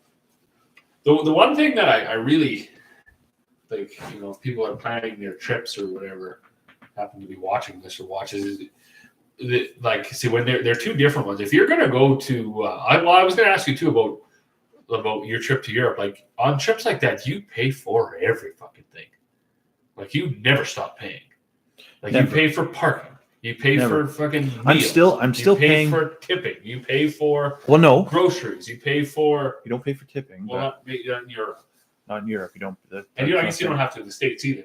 Yeah, so there are certain restaurants in Europe where there is a gratuity charge, but it's included in your bill, and they're upfront about it. Like there is a certain percentage of gratuity that's included, and it's that's just a charge, and it's not like here where it's like you're obligated to go to like they have a tip thing at the fucking Subway sandwiches or whatever now, right? Like somebody said that was exactly the way I was going to use that. Yeah, go to Subway's fucking $7 and you got to tip $8 everywhere. But yeah, I'm still paying today actually as a result of our trip to Holland because we got 3 or 4 parking or some type of traffic violations. Sure. Anyways, and so some of them came off of our credit card, but we continue to get some type of a notice in the mail, but it's all Dutch. So I mean, I don't read fucking Dutch. When we went there, that was almost a deal breaker for me because I said to my wife, I said, "Do you speak any like Dutch? Like, have you got like a translation, like a phrase book or anything?" She said, "No." And I talked to my father-in-law, who's a second generation, like his father was right from Holland and, should understand some conversational Dutch, not a word, not a goddamn word. Right. But yeah, everything you pay throughout the whole thing. Nothing's included. In fact, there's a you can go to places here in North America and they call it the European style where the only thing that's included is your hotel room and you pay for everything. You can pay for your meals and everything else on top. Right. So, and you can go to Mexico and you can do that. And it's just for the Europeans. And it's because that's ingrained into the fabric of how they do things is sure. You pay for the room, everything else is cost plus. But when we went, I was shocked. I was shocked the night we arrived in Holland and we rented a little house. It's like a holiday home. It's a cottage really is what it is. 3-bedroom. And you get there and it's all single beds and the bedding is in the building, but the beds aren't made. You have to make your own bed and no towels, no fucking toilet paper, no soap. Like, you got to decide like, what are you going to do here? If you're gonna take a shit and then have a shower, or like, what are we gonna do here? And good luck drying off. You may maybe use some spare bed sheets. That's about all you can do. But yeah, so we figure, like, as I said earlier, about $6,000 to just to get to the UK. But by the time you were done, say, renting a car and getting some accommodations, that's all in all about $11,000 to $12,000 trip. For sure, right? For sure it is. Yeah, it can sure, like, it can get consumed pretty quick, right? So, And that's the thing, right? If you're going to jet off to a beach destination, wherever it may be, Yeah. you line this up. You got 2 weeks, and you're $4,500 in for your family. That's airfare out of Grand Prairie included. yeah, And you land, and you get on the bus, and you go to your hotel, and everything. The bar is included. The 3 meals are included, and they often got snacks and lunch all day, anyways. yeah, That's a totally different thing. Like when you climb on the airplane and you get off and you rent the car and then you get to your hotel. If you're lucky, you get breakfast, and then look out. You got to pay for parking and then everything. Right, everything at the park or at the whatever form of entertainment you're doing is all cost. Plus, I had to laugh at my mom. She when we were at Medieval Times, she said, "You want something to drink?" And I was driving, so I said, "No, that's fine." She said, "Well, I'm going to go get your dad a beer. He wants a beer." So she come back, handed me the receipt. It was $38. oh, I believe it. Yeah, yeah, Because I mean, you get all fumbled too. They're pretty good. Of course, they sell you the glass. You gotta buy the glass. oh, you have to buy the glass. Well, I think there's. Is it at least a cool glass? Well, yeah, well, not really. It's a super tall. It says Medieval Times on it. Right, just a yard or whatever. You could have made that with scripting too at home, right? Sure. For a buck. Yeah. Anyways, their thing is you can refill it for like $1 or whatever, right? So bring your cup next time. Well, fuck. Who's jetting? I suppose. Times cup. Yeah, pack that in your suitcase and good luck explaining that to customs. Like, I brought my own cup. Fucking weirdo. Right? But yeah, it was $38 for that. Man, I laughed. But, and then, that's how it was, because I did look at a few. I mean, I'm always curious, right? I mean, we ate at the parks because, like I said, we're not getting in the car to leave to go to a restaurant. So, yeah. Yeah, things are. They had really good food too. I gotta say you wouldn't think that. I mean, you eat some of this shitty rodeo food or whatever. And it's whatever, right? But they had like really good food at the park. It was unbelievable. Even the hot dogs were really really good. All the restaurants, the fruit. You we talk about this on some of our our purchasing lives and stuff about buying fresh fruit from Costco. Like, fuck. This is terrible. You may as well, oh yeah, eat the bottom of your fucking shoe. Pretty much. But that's all that fruit down there was good. It was really good. It was a pleasure to eat down there. Interesting. But so, are you a structured itinerary guy, or are you a figure it out when we get there kind of guy? I don't like to have a lot of plans, but on the other hand, I don't. I want somebody to have a reason to go. Yeah. So I'm right. I guess I'm right in the middle. It doesn't bother me to figure it out. 3 or 4 days there we had where we didn't know what we were going to do. Yeah. When things don't go the way, that doesn't really bother me either. Right. Like that shuttle launch getting delayed, that was no big deal. We just we still wanted to see it, and we were too late to use the. I guess we had already planned it up, so we didn't want to spend only a half a day at Disney World. And like use that ticket up. We spent the whole day where we were going to go. Sure. And then we just went to Universal Studios. Well, there you go. Just kind of, all right, there we'll do it, and then we'll do, a 3/4 day there. Yeah. And then we'll go out after. So I don't, but no, I don't want to have anybody barking at me. Okay, we got to be up at 7 and out by 8. Right? I mean, that could be the plan. Yeah. But if we're out by 9, that's good too. See, and that's where I'm at. Is I'm the previous to having all the kids and everything, I was very structured. Like you could get up at the time of day that I typically get up, which is usually before most, and have a bit of breakfast and be out the door before the world kind of gets their shit together, and probably be the first at a place to go see that place, and then maybe even see 2 or 3 things before kind of the rush gets there going. Sure. Right. And I remember in 2014, is the first time I took Carmen to, I think it was 2014, took Carmen to the UK, and I had it all planned out. And we had a fantastic holiday, actually. We saw a lot of stuff that even I had not previously seen, just even growing up there. And but so we got to the airport in London on the way there, and you go through border security, and the fella says, what's the address you're going to stay at? And I just replied, well, we were going to stay at a number of places. We're going to go on a tour, a cross-country tour. And he's like, no, like, I want to know the address you're going to stay at. I was like, well, you can know the address of the place we're going to stay at today, but that's it. He's like, okay. So I reach in my backpack and I have a clipboard, right? And I pull out a clipboard and I open it up and I look up the address, and he's looking at me, and then he looks at Carmen. He looks back at me. And I give him the address. And then there's just this pregnant pause, and he's just staring. He's like, you're on vacation? I said, yeah. You brought a clipboard? Yeah. He's like, I bet you're a lot of fun, aren't you? Yeah, I'm going to have a fucking great time because I know exactly where I'm going. And we did. And so this most recent trip, now that we got all the kids and we're packing, 2 suitcases and 2 car seats and 2 kids and and everything else that kind of goes along with that, and a wagon and a handful of in-laws that come with us. When we went to Holland, I said, you know what? I'm geographically out of my league here. I don't speak the language. I don't know the history. Culturally, I know there's some cheese and some windmills and some really wet fields. That's I'm at a loss here. I'm handicapped. So you go ahead and you tell me. I said this to the wife, right? You tell me where we're gonna go and kind of make a plan, right? What a fucking shit show that was. Didn't work at all. It didn't work, right? So she's looked within the very next day, the second day, like, well, what are we gonna do? Where are we gonna go? What are we gonna see? What do you want to do, right? And what time are we gonna be there?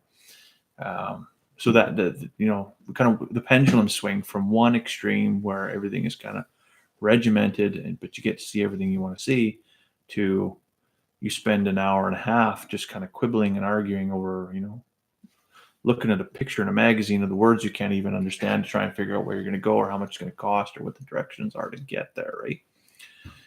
Anyway, so we got that 4 days out of the way, and it was fun. Don't get me wrong. We saw some good stuff. It was a good experience. But then back to the UK, and that for me was like, okay, I'm in the zone. Like, I know exactly where I'm at, I know where I'm going, and I know exactly how long it's going to take to get there. And we can see this, we can see this, and we can see this, and we can get all this done in one day.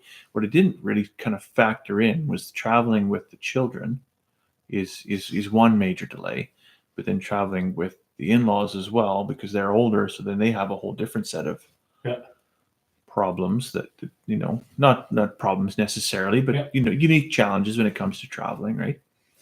And oftentimes we didn't get out of the hotel parking lot until 9:30, 10 o'clock. Sure. And I was like vibrating 4 hours into your day, vibrating 5 hours into my day. I'm up at 4:30, 5 o'clock. Like, we could really just go get fuel and just get on the road, right? Like, fucking kids can sleep in the car. We'll stop 2 hours. We'll get them some porridge or whatever, sausage roll, and and we can be at the destination. Have a day in before anybody else even gets up. Right. We can be at the destination when it opens, right? And we did do that to a couple of things. We showed up kind of right at the moment the gates opened to certain things, but not without a fuss. Right? Sure. No, it was a struggle to get everybody out the door early, and I'm pretty good. Like, if you get up at 5 o'clock in the morning and there's not a restaurant open to have bacon and eggs or whatever you want, all that's open is a gas station, I can just go get a sandwich off the shelf at the gas station. That can be my breakfast, and we can just get on with the day, kind of thing, right? But you can't do that with the kids, because they're just like, they won't eat a fucking sandwich on a Wednesday. Never mind at 7 o'clock in the morning on a Thursday, right? So that was an interesting part of that. Lessons were learned there. Let's just say that, right? So That's right. I do like to have lots of things done. And I was thinking that while you were talking, like I guess there's probably two ways to plan things. So when Corey did all of this booking, and she had done all of this planning because it was a pretty in-depth trip, really. Like there was quite a bit Mm-hmm. to learn about it. But when we were like before we got married, we went to Mexico for 14 days, and I guess that was I was in the driver's seat on that one, but there was no plan. I think that was just after Christmas, and it was just on a whim. I left the rig and I phoned her up. I said, "Just book 2 tickets to Mexico." Yeah. She did. So as soon as we landed, I was talking to the girl at the hotel or whatever. And she said, "Oh well, the guy that plans the trips is over there or whatever. So he's usually here by 1 in the afternoon or something."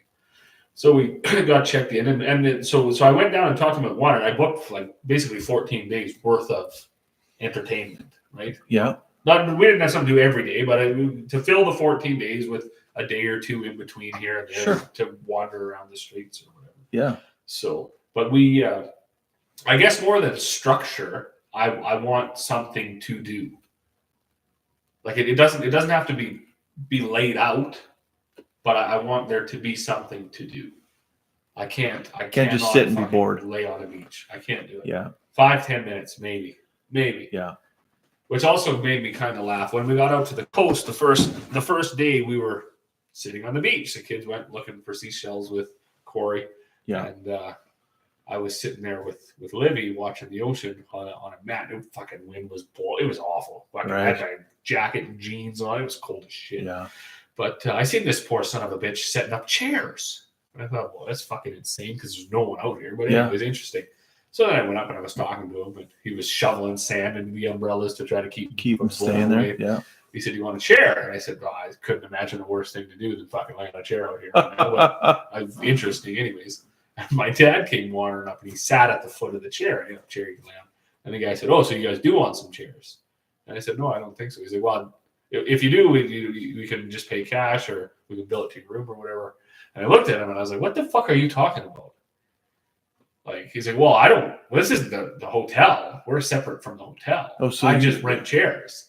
And I was like, "Well, that's interesting." Like, fuck, That's what he does. I didn't fucking. That's his gig. I would have never thought of it, right? But anyways, because they're right in front of your hotel. Fuck. Right.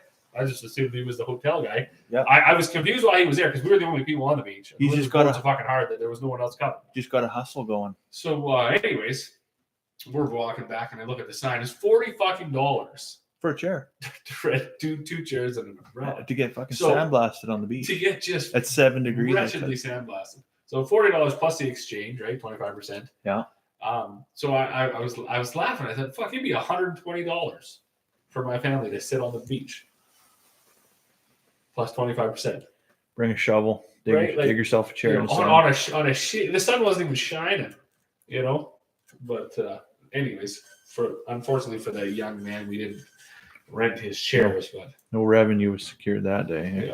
Well, then I look back and up on the balcony poolish area of the hotel, it was just lined with them. Not those two, but a similar lounge, Plastic chair, loungers. right? Yeah, holy fuck, like, that's a pretty good gig too. Do you rent them out in the summer? Makes you wonder if they are included in the hotel and he's just out there charging people. Well, he had a big ass sign that he did lay out after. I can make a fucking sign, Oh, he's pretty. Be a good gig. And then I thought too, I was like, well, Walmart is actually just down the road. I wonder what a fucking chair's worth. I go buy a chair for $10. Yeah, probably. just leave it on the beach. Probably, yeah. So sell it to him. Make a deal. When you're done, yeah.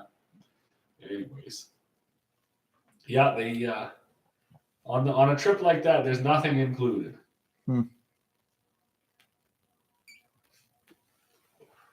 Even the service on the planes, I gotta say, has deteriorated rapidly. Even in my short, life of experience that. So when I used to fly down to the States for work, Mm-hmm. I'm pretty sure United, anyways, brought some sort of a warm-ish. Generally wasn't a 3-course fucking meal, but it was a warm biscuit or something. Yeah. And now they don't bring you anything. No, nothing. Yeah, you might get a drink, right? You get a You- complimentary ginger ale or something. Get a little splash of ginger ale and a stale fucking cookie. Yeah, 3/4 of a cup of ice, splash ginger ale. Flying to Europe, they have to feed you because it's over 8 hours, right? They have to give you a meal, but it's like fucking prison food. Like it's terrible, fucking terrible. Right? You know, Something off a Snowpiercer, just a protein cube. pretty much, yeah. Like I don't even know like how they can even like call that food, right? Like because it's all just dehydrated shit that they just reconstitute and and steam, right? It's fucking nasty. See, I have sensitive guts, so I don't dabble in those. In the Well, no, black like arts we that. we I- right. I won't fucking do it. We There's just typically no way. try to leave so that we have enough time to get to the other side of the gate and find some food before we get on the plane, right? Sure. Or at least secure a sandwich to put in the backpack or whatever, so you can bring some food on the plane if all else fails. But I know Edmonton and Calgary, they don't really have a lot of good options for you there. No. Like I was, even the Orlando airport, it wasn't either. Once we got through security, we walked down to our gate just to know where it was, and there was nothing. Montana's and or Outback or whatever you want to call it, and Minneapolis. Actually, I flew into there one time. We actually were flying to we flew into Sioux Falls. We were going to this little place called Lyons in South Dakota, which is just outside of Sioux Falls. And so to get there, you got to go through Minneapolis. And fuck, there was just like a full blown. I don't know. Like there must have been 15 restaurants just right in that area. The airport we were in. Yeah. I think there's a lot of. I think that's kind of like the major hub for the U.S. to redivert somewhere else, right? Sure. So that's a big airport. Crazy. Second glass is better. I'm not actually sold on this. You're not an old man guy. I'm gonna say, it's kind of it tastes like violence, if that makes sense. Like it's not. Well, where are we supposed to be at here? It's not terrible, but like you mentioned earlier, like your second glass is usually like It's better. it starts to taste better, but I don't find that with the second glass. I'm a bit torn on it actually as to whether or not this would be a go-to for me or not. Yeah.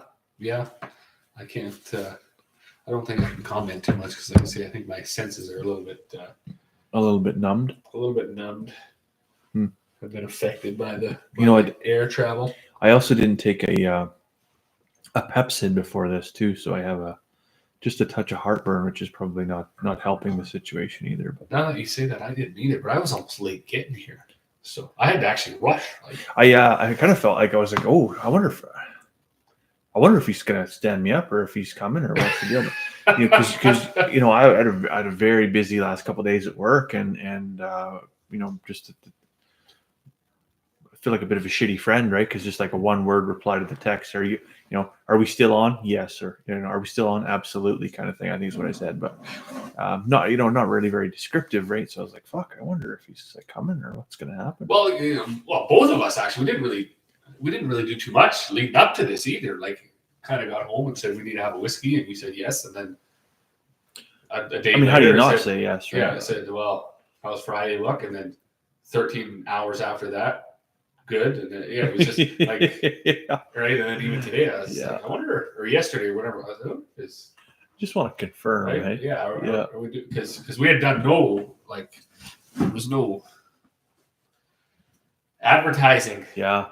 We didn't make any TikToks. We didn't make any YouTube Shorts. We didn't make any. Well, I made a TikTok this morning. Oh, did you? Yeah, I did. Yeah, I haven't even opened. I made one this morning just to kind of get it out there, and I think I shared it as a short on the YouTube channel or whatever, just to alert a few people that we're still alive, right? So I didn't even. I was going to do that, and then I just every time I pulled the phone out, somebody else drove in and loaded this. That. I was trying to. I had my grain truck apart when we left, doing a clutch, so I was trying to put that back together to get it out of the way. And So Yeah.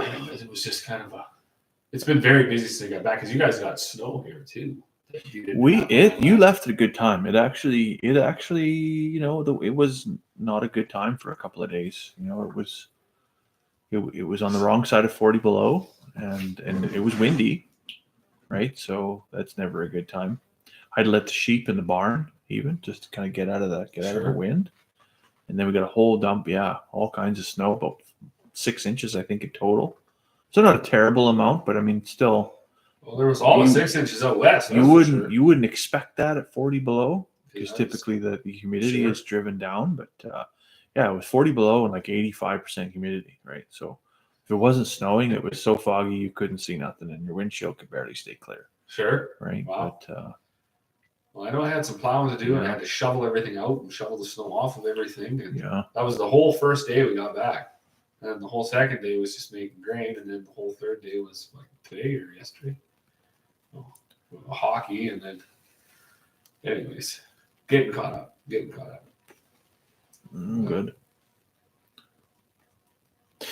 Yeah.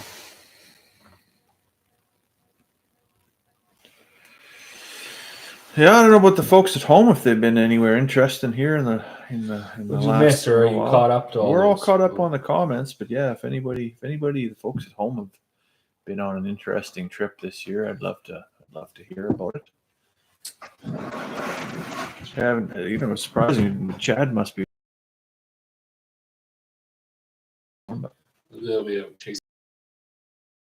Weather's nice. See, everybody's got frozen water bowls, and they got, yeah. There's, of course, it's been nice for a couple of days, so all those problems we had fucking terrible luck, I tell you. So this year, my plan every year when it gets to 40 below, two things happen. The outside tap for sure freezes, and the toilet freezes in the washroom, which is just directly underneath of us here. And I'm always really very conscientious about that, because if it gets any worse than that, then the water line that goes to the house and then subsequently to the cattle water we could be dead in the water, no pun intended, right? But sure, quite literally screwed. And that happened to us last year where we froze up completely, and what a show it was. And the second day it was 40 below, I came home and my wife said, "Oh yeah, no, I was out in the shop this morning and whatever tap, I think the sink tap or something was frozen." And I was just like, "Oh, like if you discover that, it doesn't matter what time of day it is, you need to tell me, because I'm probably going to either give you some direction on fixing a thing, or I'm coming home from work, because I want to catch that quick so that the issue doesn't escalate, and then I'm really dealing with it." Anyways, they come out here, and sure enough, the water in the toilet bowl was about like fucking 2 millimeters below the surface of the rim or whatever, right? Like it frozen in the gooseneck underneath. Sure. And then she'd flushed the toilet on top like twice. Sure. So it was just like right there, and then it was starting to crisp over. And so we realized this, so that when we built the shop, the floating pad is kind of inside the structure of the building, and the cement shrinks up and pulls away from the wall about 3/4 to an inch. Okay. Quite a bit, right? And we had no snowfall, so there was no snow packed up against the side of the building. So all the water pipes froze. I went and got a bunch of heat traced everything, and it was a battle for a few days. But we keep all our potatoes in that room too. Yep. And 3/4 of our potatoes froze and spoiled, and didn't catch it right away. I didn't catch it right away, but this mystery black fluid started running out of the bottom of the sacks of potatoes across the floor. And that's fun. Oh, here we are. So anyways, I went in there last night and cleaned everything up and salvaged all the potatoes off the top that were not frozen and packed them all in sawdust in totes. That's the newest thing I learned on the internet this week, is that you can keep your potatoes dry in sawdust and they'll keep better over the winter, apparently. Okay.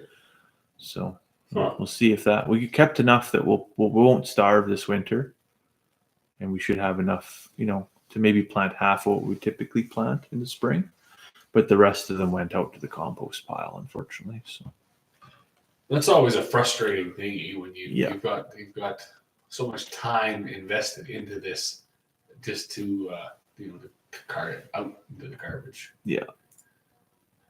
That's one thing that I of course we get beat to every year in one way or another, but you try so hard all year long to get this shit Mm-hmm.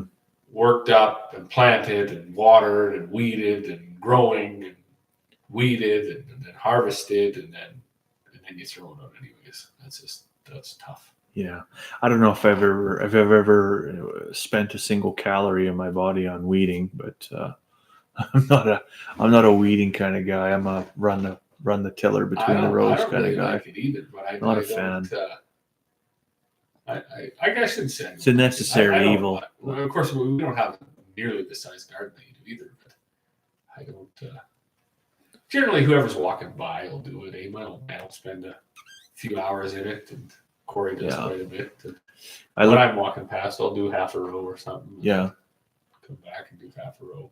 I don't know how some folks do it. Like there's a Mennonite family that live just kitty corner to us on the south end of the quarter here, and you look out in the spring and they must have one of those wooden rakes that just makes these perfect lines in the dirt, and then suddenly one day there's just vegetables there. Like it's just black Sure. dirt, and then one day there's vegetables there, and then they stay there for the rest of the year, and there's not a speck of green or anything between. Mm-hmm. And it's like, how do you do that? Because you never see them out weeding ever, and it's just immaculate. Older couple out our way too that have a plot like that. That's just like the dirt is just blacker than black. Yeah. And perfectly mounded, and there's the sunflowers, and they're all the same height, and there's the cucumbers, and they're all growing up on the lattice, and you're just like, what? Yeah, like how are you doing? Like That's what kind of garbage. witchcraft is this? Like Because ours is just a massive green. Yeah. We rototill it, and then we leave it, and you drag the harrows on it to smooth it, and there's chunks of wood and then rocks and all sorts of stuff, and bale twine, right? Because it's old manure and it's always coming up. yeah, that's I got half rotted straw and whatever Right, else because, in there. It just doesn't look. Big fucking chunks of clay and yeah. I guess they've really dedicated a lot of time. Worked to that over a lot of land. years to get there, right? So, Yeah, it's tough, you start something and you work at it for 4 or 5 years, and we're in year 6 here now, and we're further ahead than when we started. But it's to realize just how long of a game you're playing, right? You're still so far behind that you can't see the end. Oh well. Well, yeah, I think that might be enough of that for me. Just Tastes not a bit- into it. Yeah, it's a bit bitter, I find. Well, I must be numb enough. I don't find it too terribly bad, but it's not. Yeah. You're right. It's not. It doesn't have And maybe- a pleasant. Even it doesn't even really have a pleasant aftertaste like some of them. The one thing I don't know if we've ever done this is try to evaluate the pairing. So is the whiskey good on itself? Would it pair with a different cigar than it pairs with this cigar? How much does the cigar influence the taste of the whiskey? I Well, don't that know. is very true because this is one of the most. Well, this is the most unique cigar Mm-hmm. to me that we've smoked of all of them, and it's definitely the best. Probably with a cup of coffee, this would be an excellent cigar. I would think. Well, and I think if we had where'd I put it? This coffee liqueur, Sure. that would probably be Should have been what we should have done. a wonderful pairing, right? But But you said you've had this before, so you should have known. well, I think I had it with Okay. with a splash of this even, right? And excellent, but I've never had this Oban before, right? So, but yeah,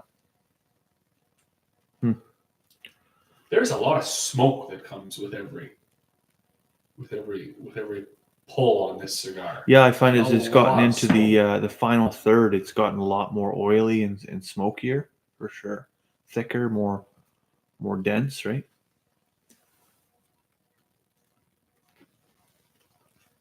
Another interesting fact. I shouldn't say interesting fact. Interesting piece of information that I have not verified whether or not it's fact, but something I heard on the internet today was that Cuban cigars if you're storing them at around 68 to 69% humidity, which is typically the kind of the range that I keep these at, you should pull them out at approximately 24 to 36 hours before you want to smoke them. Pull them out of the humidor Really? and allow them to dry. Apparently, the Cuban cigars are a tighter roll, a tighter draw. Okay. And typically, again, not a universal rule, but typically smoke better at around 60 to 62% humidity. Huh. Otherwise, you're fighting a tight draw, right? Okay. Which I think the one we had the last time there, that the Hemingway work of art is what it was, and a Perfecto was a very tight draw, and maybe it would have been better if it would been allowed to dry out for a day or two. You could explain why we struggled to keep them lit, right? You go through Yeah. 6 or 7 lights on a 5.5-inch cigar, Mm-hmm. because each light changes the profile quite a bit. For sure, it does. Yeah. So Yeah. by the time you get this thing done, it's your lips are numb and your Yeah. face is going numb. And I'm definitely finding that the sweetness in this one is starting to decline now, and it's getting more into a. this has been perfect right through, and I think you probably was a difference in the cut. Like mine was open. Well, up that could definitely do it. Yeah. cigar. That's yeah, exactly. The cut makes a huge difference to So- how the smoke actually rolls over the top of your tongue, right? And I was even looking like this is one of the first time where I don't have like ash all over my leg. Like it stayed together. Yeah. Yeah. So very interesting. Hmm. Cigars and Scotch, they're quite an interesting Quite the sciences behind quite it. an Right? interesting pair of objects. Yeah.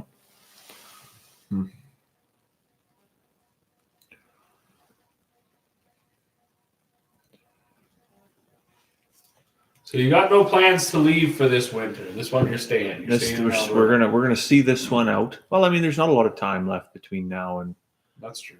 lambing season, so we're gonna be lambing in March, and Yeah. and then so we don't no real plans to go anywhere, and I'm almost guaranteed that I'm gonna have another appliance fail within the next 3 weeks. I'm thinking Well, so. right, they come in threes, as you Come said. in threes, yeah. So the freezer went, and the washing machine went, and it just yesterday, was it yesterday? Yeah, we had water coming down the conduit into our basement. So we have a plastic conduit that runs all the way from our basement right up to the center of the living room, up in behind the fireplace, for Ethernet and for satellite cables. Okay. Right. So that is purely inside the house. Like it doesn't go outside or anything like that. There's water coming out of this pipe. There's no water lines anywhere near it. Perfect. It doesn't intersect with water lines. It's like, how the fuck is there water coming out of this? The fountain youth. Right. So I should have had this the little jug You're not. catching this, the Noggin. noggin. Yeah. Anyway, so what had happened is we had the furnace cleaned, and I never realized actually how expensive furnace cleaning was. Sure. $450 to clean the furnace and all the venting and the ducts and everything. So that's probably not something we're going to do every 2 years. Probably not. We probably should, but probably not. But anyway, so the wife had to work that night, and she said, "Well, when you get home, before or after you put the kids to bed, could you quickly run the vacuum over all the floors? Because I know we had the furnace clean, but there is quite a bit of dust that comes out and settles on the floor after you do that, right?" Sure. So I did the whole upstairs after I got one kid to bed, and then we went downstairs with the second one, and was going to quickly run the vacuum over, and then I was like, well, why am I mopping now and not vacuuming? Sure. And I'm like, oh fuck. And so there was probably 2 or 3 cups of water on the floor, which 2 or 3 cups of water covers quite a large area of water on a flat surface, right?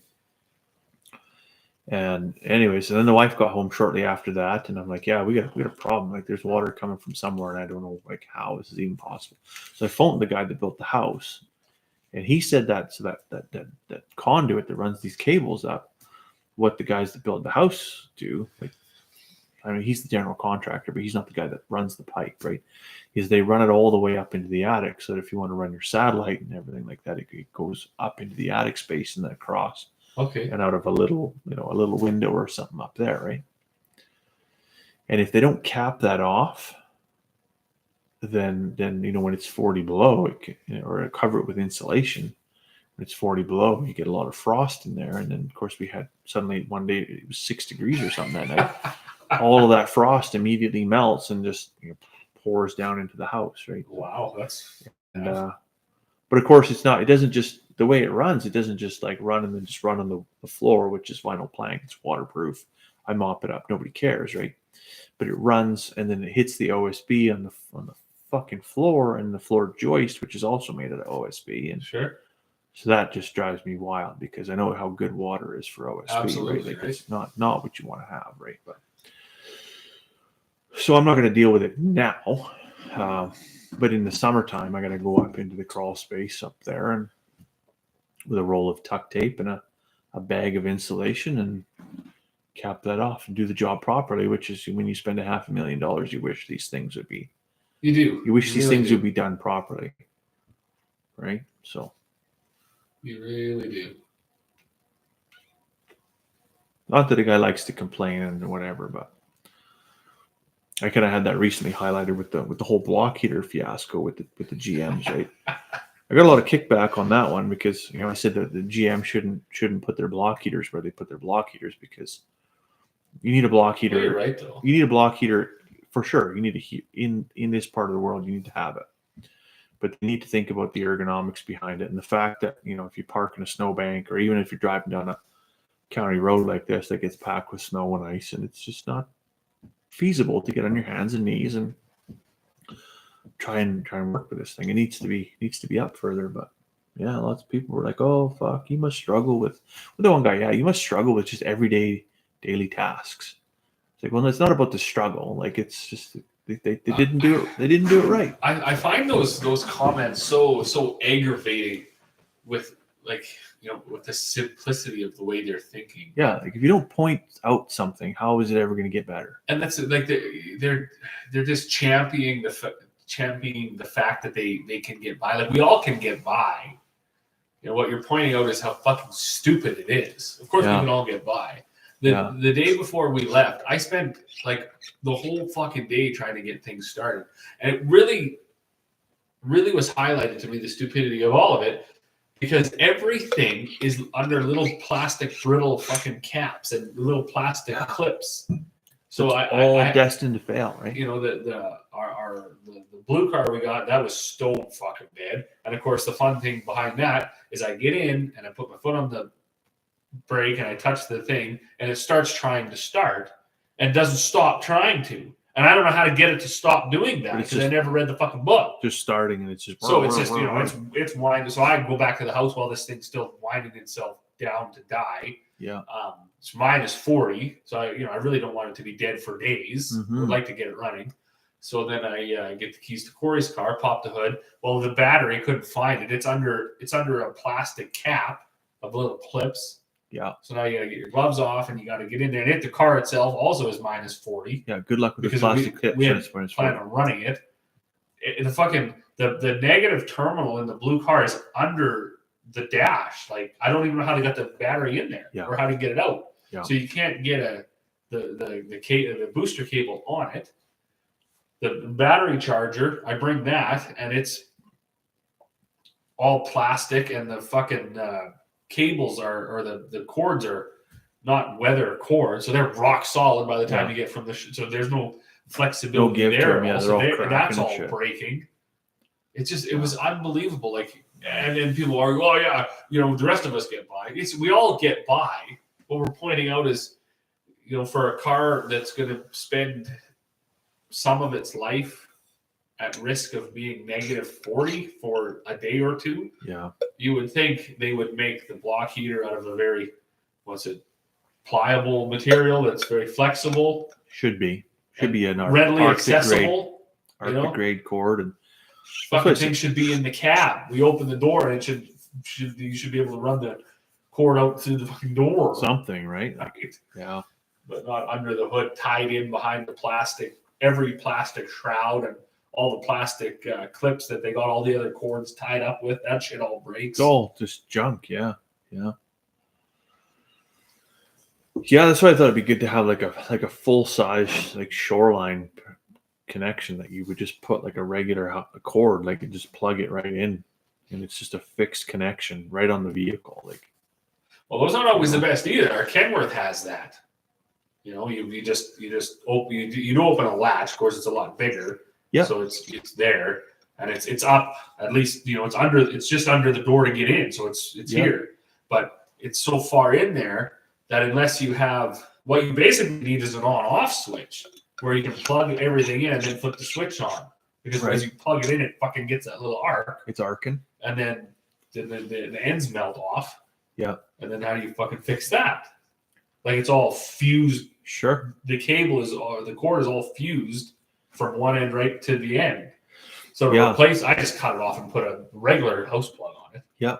Yeah. But it had a special one. Yeah, you need to plug in at the vehicle first and then plug in at your receptacle on the side of the building, right? Yeah, but then it's going to arc there too. It's going to arc anywhere. Yeah, it's going to arc no matter what. Right? Yeah. You need to.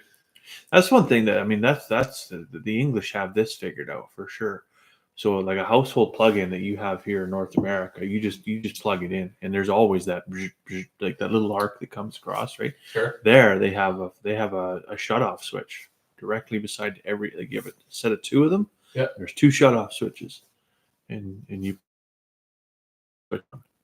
Yeah, that's the way it's built, right? But that's 240, right? So the arc would be a little bit spicier, I think. You know, you probably melt your cord a little bit easier, but yeah.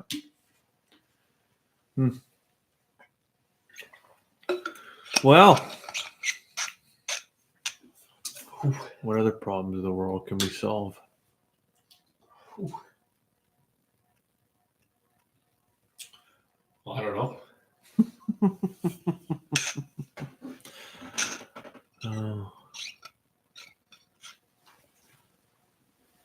I don't know. I will tell you one thing, though, back to travel experiences, pissed me right off. So we were supposed to be there, I think, 2.5 hours early, 3 hours early, whatever. Yeah. We ended up being there 5 hours early just because we had to. At the airport? Yeah, the family was shopped out and whatever. We had to return the rental car anyways. Didn't know how long that was going to take. Didn't really even know how to get there because none of us are really intense city drivers, right? Yeah. It's really not that hard to get from Limber to Hythe.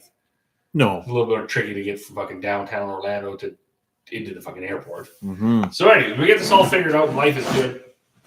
We get in there to get our baggage tickets for our tickets for our bag, and it spits them out. Check through. Now we had known because we flew out at fucking 5 o'clock that we're going to get into Calgary at 10 or 11. Yep. Nobody wants to make this drive home.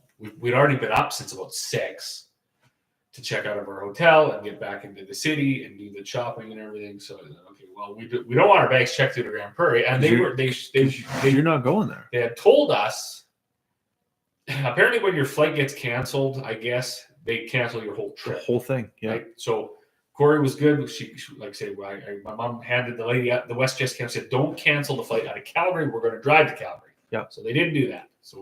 But they did fucking cancel the flight to Grand Prairie on the way back. On the way home. So I'm putting this on and I'm looking. I said, "Well, this isn't going to work." Like, I mean, I guess it kind of would have. We could have put you could have picked your shit up in Grand Prairie on our carry-on, but thought, well, we're 5 hours early. We'll just go up to the counter. So she goes up to the counter, and they actually know this. She said, we can't do anything. It's a security risk at this point. It's got to be like 2 hours before your flight. We can make the change. So that made no. So they could make the change, but not 5 hours before. Yeah. So it made no fucking sense. Even though they have your bags. Yeah, we had everything right there. There was nobody in the line. 3 WestJet people standing behind the counter. We just said, this is the problem. It made sense to them, but there was nothing they could do about it. So we go sit down for 2 hours. We come back. I'll just use 3:55 or something, I think was the time. That would have been 2 hours before our flight. And fuck, the lineup is now 100 people deep. Yeah. There's nobody at the counter. And I'm looking. And then it rolls by, I don't know what it said, we'll be here at 3:55 or whatever, but now it's 3:57. It's still nobody there. Nobody. And then it's like 4 o'clock. And then 2 or 3 of them come in and they fuck around on their computers for 15 or 20 minutes before they call anybody up. And then, then we do get there. And then it wasn't a time crunch thing. We still had lots of time to get through security and get to the other side and wait at our gate. But I thought, this is why everybody's fucking delayed all the time. Yeah.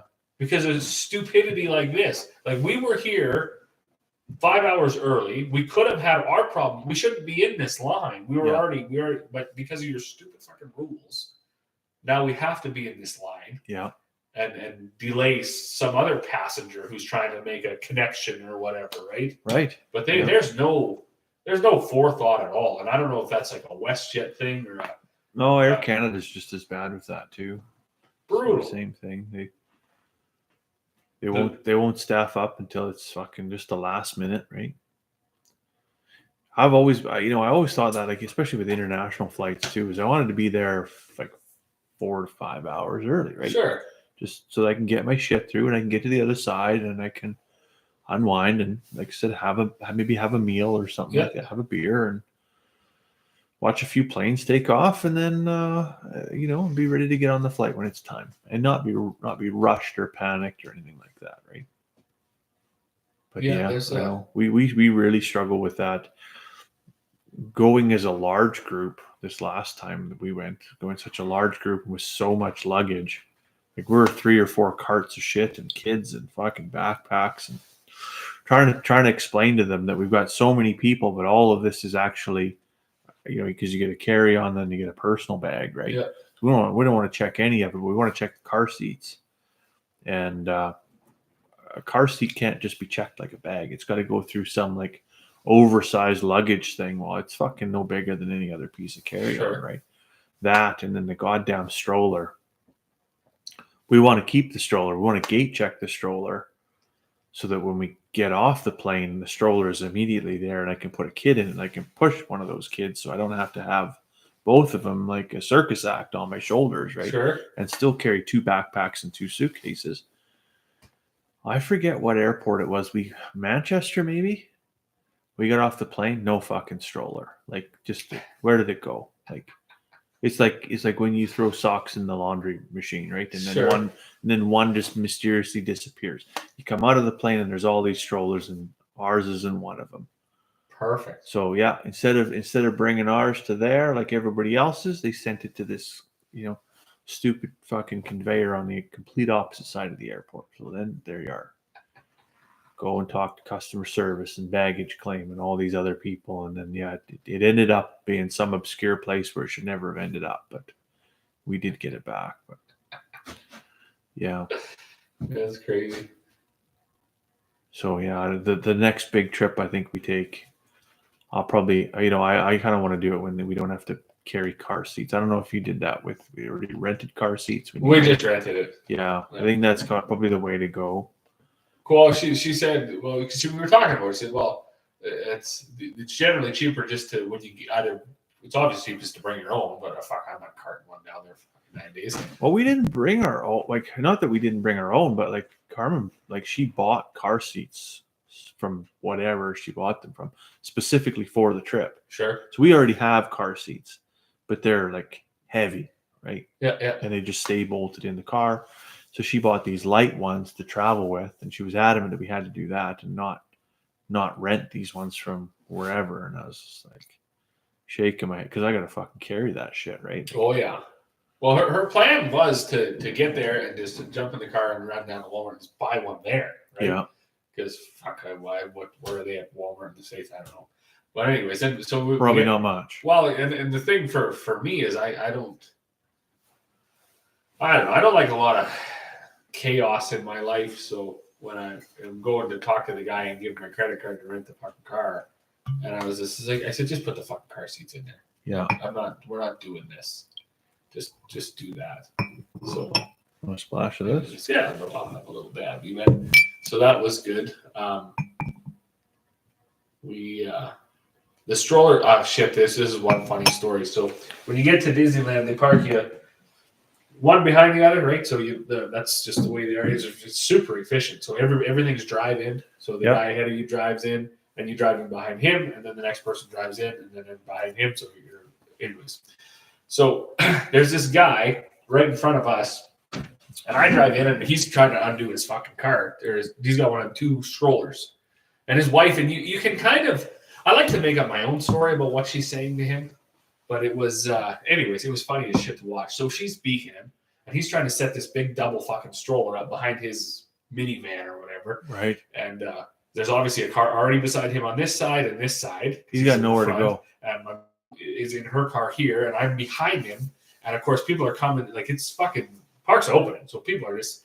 So by the time he gets this big fucking cart unfolded and the kids in it, he's all boxed in cars Got and he nowhere to can't go. fucking get out. Holy shit! Then the whole dynamic, the whole conversation between him and her changed to fucking rage. Oh, I bet. And man, did I laugh! Yeah. So I was still in the car, so I backed up a little way. He still couldn't get between the cars. with Right. one of the He big tried. strollers, Yeah. but he could have enough room to get everybody out of the fucking thing, fold it back up, lift it up, carry it back out, then unfold it. And the thing, and I kind of a little bit evil about this. You can't take it on the fucking tram. And we were like, I don't know, fucking 2 cars in from the tram. We were like right at the edge. Man. So all he got was from in front of his car, 2 fucking car legs over to the tram, and he had to take everything out and fold it all back up again. Wow. Oh man, I was gonna tell him that, but I thought it would be better Just to watch. just to watch. To watch. Because I mean, I had done it the day before, right? Right. So I you can fucking- just imagine the Who's- temperature just rising in that fella. Hey, just right. Trips over. yeah. Everybody in the car. Wrong. Oh man. I get the 2 stroller thing with 2 kids, but I still think the single one and maybe mom push one, you push one is a better Yeah. option. Those fucking things are bulky. They're a hell of a pain in the ass. The other thing that shocked me when I was there was kids that were like, fuck, I would say 10 in fucking strollers. That shocked the shit out of me. Yeah. Because our daughter she's just 1 now, but she wasn't 1 when we were there. Yeah. She was in the fucking thing. Sure. My Sure. kids that are 5 and 7 were walking the whole time. As they should be. And then we're looking around and there's kids that Yeah. are 7, 8, 9, and they're like Yeah. just hunched up in this Oh thing, yeah. Like sleeping. where are you gonna go? Right? 'Cause- Right. And I thought, oh man. Yeah. And it's Can't even sleeping be- yet too. Can't Like, even be comfortable, right? we didn't. The 5-year-old and the 7-year-old did not nap during the day No. at Disney World. Yeah. And there's these other kids that are like so they're easily Emmy's age or older, and they're sleeping. Well, Missing out. but I guess if you're a local, because that was the other thing I checked in. I'm pretty sure a annual Disney pass is about $1,400, If you live right there. and I'm pretty sure it probably was fucking $1,400 for 3 days for us to go. Oh, sure. So, I mean, I guess if you live there, you may as well go there. And Yeah. If you can make it worth your while, right? Yeah, whatever. Yeah. If you're gonna go every once a week, Just go there and kids can have a nap while you drink a $17 beer and $17, yeah, whatever. Yeah. Need a Hmm. $22 pizza, and yeah. At least there's no popcorn on the floor. so. $22 for a pizza, hey? Well, I can't. I kind of lost track of what everything cost because we didn't. I don't know. We're not lavish people, right? So Yeah. I mean, and you do have to eat. Yeah. So chicken nuggets, if they end up being Doesn't matter where in the world you are. Yeah. 17, I guess is whatever. Right? Yeah.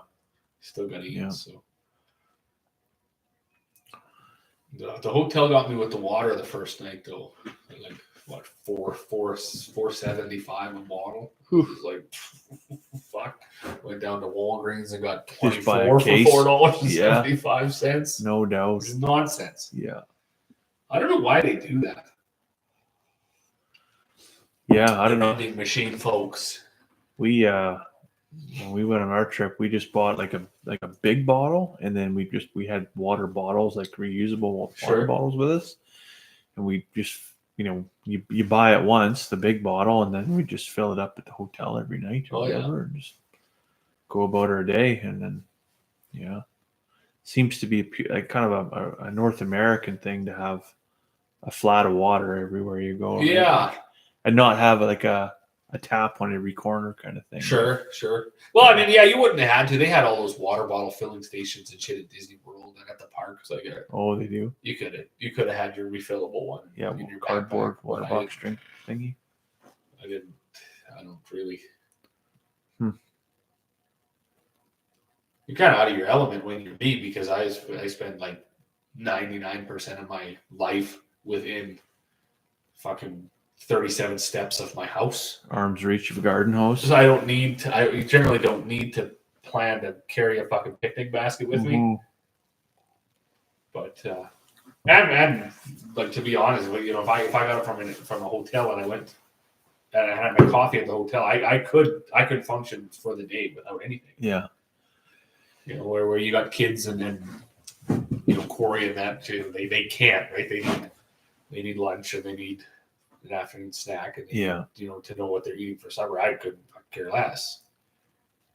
I'm a pretty meal driven person. I could go all day. I can do it, but I prefer not to, right? But Carmen recently, the wife bought me a new water bottle. She went to Costco and I think she bought like a 2-pack of these water bottles. One's purple, one's blue, and I think that's what she thought we were going to do as a couple. Now is just drink water together. Sure. And it's at 9:00 in the morning. Yeah, I probably already told you this, right? So I see your tits. It's got a timer, like it's got hours, a scale of hours on it. It goes from 9:00 in the morning till 9:00 at night. Well, it ends at the right time because I'm generally going to bed right around then, but it doesn't start until 9:00 in the morning. And well, that's bizarre. You got a couple of those down already. But well, no, probably not, because I pretty much run perpetually dehydrated, I think, right? Sure. But the first day I filled it up and I had about half of it down, and the second day I took it to the fire hall and I left it there, and then it stayed there for probably 2 or 3 days before I went and retrieved it. And now it's just got a frozen block of ice in the back seat of my truck, and now it's just another water bottle that an ice pack for your lunch kit. So whereas everywhere she goes, like she doesn't leave the house without a half a gallon of water wherever she goes. Sure. All the time, right? And I maybe have 3 or 4 or 5 water bottles in the back seat of my truck from her and the kids, and maybe even myself once or twice, but they're all froze. Like, you're not getting a drink. You got all that water, but you're not drinking it. Like, sure. Yeah. You put it on the heater on the dash and it tastes fucking awful because it's sat there and been froze for a month. But I'm not a big water bottle guy either. I'll drink water at the house, and then I like coffee. Yeah, I've been drinking way too much coffee these days too. Some sort of like even in the summer, like, oh, do you want water in lunch? I said no, just put like a Contigo of coffee in there. It's good. Yeah. Because cold, hot doesn't matter. But cold or hot coffee doesn't matter. Yeah, it don't matter. Yeah, there's nothing worse. I find you get decay in season, and you've got like a boiling hot bottle of water. That just ruins your fucking day. Like, you might as well drink your piss. It's just terrible. That's just right. Yeah, I'm not a fan. The devil's work. Yeah. Or if it's too cold and then you drink it too fast, and then you got nothing. And then nobody shows up for fucking 6 hours. You're sitting there dying. No air conditioning. Oh, it's a crime against humanity. Yeah. Oh, that's mighty fine. Mighty fine. Yeah. Crazy.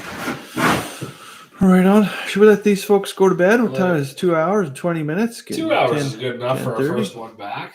Yeah. We're gonna have to shorten these up a little bit, get like the time between them. Because when's the last one? It was like, we've been busy. What a busy year, eh? It's been. I think it's been almost 3 weeks to 3.5 weeks, something like that. Hey, something about that. It's gotta be. Yeah. But I think we had one in there where we didn't do a live because we did the Christmas special. Yeah, it was right before Christmas. So it's now what is it, 26th of January? So almost a month. It would be a month. Yeah, we got to shorten that up a little bit. 2 weeks. Just get that down to 2 weeks and do what we can over the next couple months before you got to get some seed in the ground probably. And that's the thing that happened, right? The summer was so beautiful. We were working. The fall was so beautiful. Then the winter didn't even come till winter a week didn't ago. come until right, exactly. So it's just been like Yeah. Well, I don't even know. Like, we've been busy around here. We've been really busy. But I don't know if we've ever really actually accomplished anything. I was gonna say we haven't got anything done either, but like every day's been like just jam packed full of. So I think that's like a mind over matter thing where you got to realize that you haven't just been fucking around for 80 days. Well, I've also had that. Like, I've definitely had that winter funk, right? Sure. Like, I don't know if you get that too, but like You probably don't, but like I like put the kids to bed, and by the time they're down and they're settled or whatever, come up, it's like 8:30, and like I'm fuck, the wife's already in bed, like she's in bed, and she's probably watching her show or whatever, some Love on the Spectrum or whatever she's watched, some reality dating show, but I'm like I barely have the energy to make a cup of tea Sure. at this point in time in the winter, because it's just that fatigue of the lack of vitamin D or the daylight or whatever. That's generally when a guy, you need that holiday or whatever just to kind of get away from it and kind of reset and recharge kind of thing. But well, I really enjoyed this one. I really did. yeah, I know the kids played a big part in it because they got, they got so much out of it. that's good. Fuck, they were just like, Yeah, we had a little bit of a hiccup off the start with some of this. Well, we're not going to do this, and I don't. I'm maybe a bit too stern or rough with them, but I don't. They're like their mother spent a lot of time planning that motherfucker, yeah, like a lot. So to come out with, well, we're not. Oh yes, you are. You better. Yeah. What my little boy say, well, I want to go swimming. And I said, when I get back to the hotel, I'm going to take your swimming shorts out. I'm going to cut them right up in front of you. You just make him cry. Well, he rode back with my mom and dad in their car, and I guess I said, I hope Dad forgets before we get back to the hotel. I was so mad. We were standing there watching the first night when we were there watching the fireworks. Yeah. And this is a fucking impressive show. Like, it'd be a time. It's an impressive show. Yeah. That whole castle's lit up, and there's a story and music, and there's like 7,000 people, and it was. And he wanted to go fucking swimming. Like, you little. Whoa, yeah, you know what? It's a good reminder. As frustrating as that is, it's a good reminder about what really matters in life, though, right? Oh fuck. Matters is the time together and sure. All the flash and the pizzazz and the pageantry that they put on is. I can tell you, the second night he was pumped. Yeah. He had totally changed. Yeah. Got it. Because like I said, we're going swimming. Like, we are going swimming. Yeah.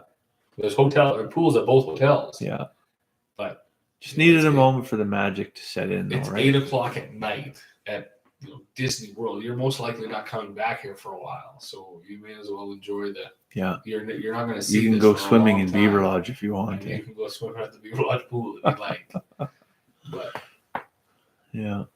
Anyways, poor little guy. Well, I'm glad you had a good trip, though. It was good. Yeah. Definitely was, yeah. So. Awesome. Well, one left, eh? There's that. Whoever the mystery one viewer is. I don't know who the new is. Yeah, thanks for sticking by. Sticking it out. We're going to have to put together maybe a poll or something, get some more spicy topics. Yeah. We had some pretty good ones last year. Yeah, I mean, we could have had a whole conversation about Tucker Carlson and oh man, the whole fucking fiasco, him showing up, and could you fucking imagine coming from a shithole like the United States to come to Canada and try to shit on? Like, I mean, we all got our problems, but I just funny. I don't mind his. I didn't mind him when he was on Fox. I don't mind his views on things. But he is a talented orator. I'll give him that. What a fucking thing to do. I feel like he's one of those people. I mean, he'd be good in politics. Oh shit. Because he's very good at sprinkling truth amidst bullshit. Oh fuck! What a guy. Right. So if there's just enough of it that is factual. But the rest is, pretty much just his take on it. Sure. Yeah. He can get people fired up. Well, there was one of the dudes before I come here. They come for his feed at about 6:00 tonight. I knew he was going to get because he's a fairly, he's a left side of the spectrum guy. And so when he got out of his truck, I said, "Fuck! I thought you were down watching your brother in Edmonton." And you could just see him get just torqued up right away. Just right now. Yeah. So, anyways, I didn't Yeah. get to chat with him too much about it because I was trying to hurry to get here and get the other people loaded up. But I gotta get his take on it. I get a chuckle out of that because I really don't care either way. I don't either, but I think it's just funny to see how fired up people get. It doesn't even matter. Like it's no. But there's folks out there now that are like saying that Danielle Smith pretty much corroborated with the Nazis pretty much, like Sure. just by even standing next to this Sure. guy, right? And it's like, yeah, whatever. If you can't see through that, well, if you're that threatened by his presence alone, Yeah. you probably don't have the best of arguments to make, right? But Yeah, right or wrong, I'm not a supporter of his or a fan of his, but I'm not going to say the other way either, right? No. I will say I would expect better of our provincial, federal, even municipal leaders to do they have nothing better to fucking do? Like we got more things to do than to sit with a personality and just talk bullshit for hours. I mean, that's what we do, you and I. Well, that's what we do because we have the privilege to be able to do that because we're not in those positions. Right, we're not supposed to be running the province at the moment. But I mean, I I work in the downtown area, and one thing I noticed I leave work at 4:30 pretty much every day, and how much the urban outdoorsman population has increased over probably the last 4 to 5 years in Grand Prairie. And these aren't people that came to the city because the streets are paved with gold. These aren't like disassociated young men that came to work in the oil and gas industry that couldn't find their way. This is a pretty niche group of people, and I mean you can't even call them homeless anymore. There's a new term. It's I heard on the radio the other day. It's not homelessness, it's houselessness, and I don't know what the fucking difference is between homelessness and houselessness is. Sure. But apparently, amongst the people that are trying to help socially with those problems, homelessness is now a slur. Sure. Right. Or they're the unhoused population. This is another term that you can use. But I thought, man, that sure would be something. If I were in politics, I'd probably want to spend some time on. Absolutely, 100%. Get the energy industry, the commodities flowing, out of the province. Work on some trade deals. And take care of your people. Whether that's through social programming or shelter programs or what. Probably not. Safe consumption sites. No, I hear you. But I think we're fairly aligned in reasonable ways to deal with these situations. Yeah. So I thought that was kind of shameful, right? There's going to be a lot of. In the coming months, I don't know if when's the election supposed to be? I don't follow. I think within a year or something. Yeah, like there's a year and a half. Not the federal one, anyways. Who's that? Rachel Notley. Like she's done. She's not. Apparently, she threw it running again, and there's another. I think there's another lady that's going to try to run to replace her. Probably maybe actually a pretty decent candidate. Because I think she works pretty hard in her own community. Sure. But I did see her on the thing. Of course, I think they said which would be maybe a liability if she ran. Well, I mean, she's the whole personal choices on her.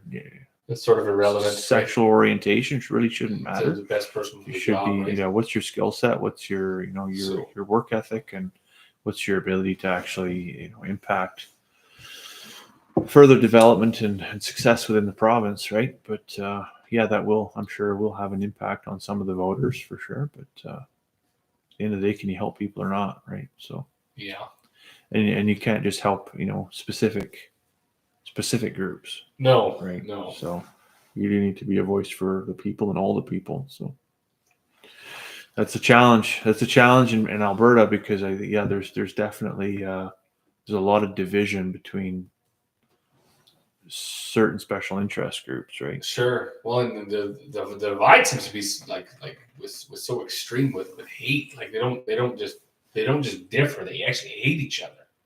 They don't even want any any successes or benefits for each other, right? Yeah. And it's like, well, fuck, that's kind of silly.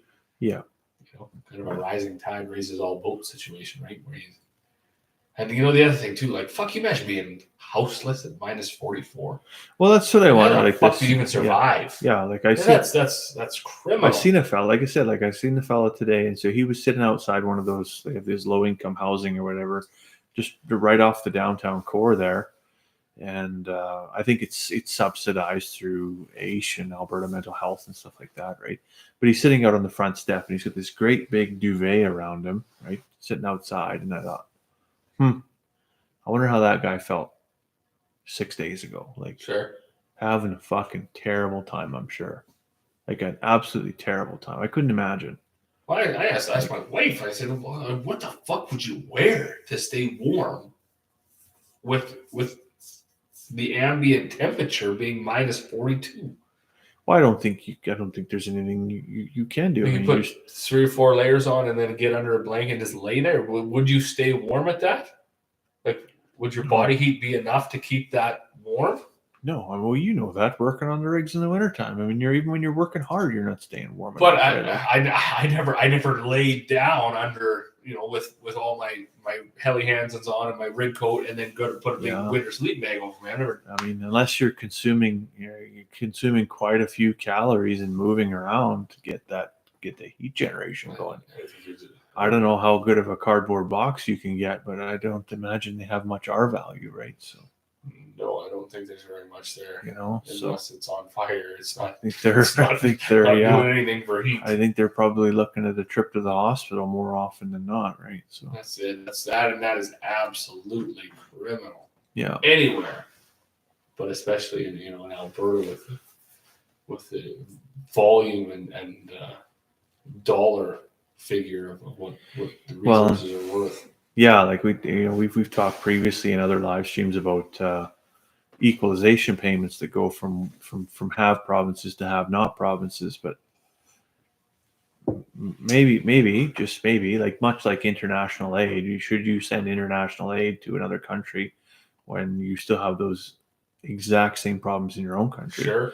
Should you send equalization payments outside of the province when you don't have a good shelter program for, again, the disassociated people?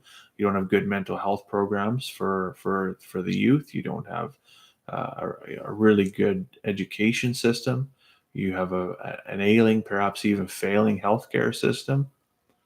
That, I mean, the AHS right now is on the verge of complete and utter collapse. Sure. And yeah.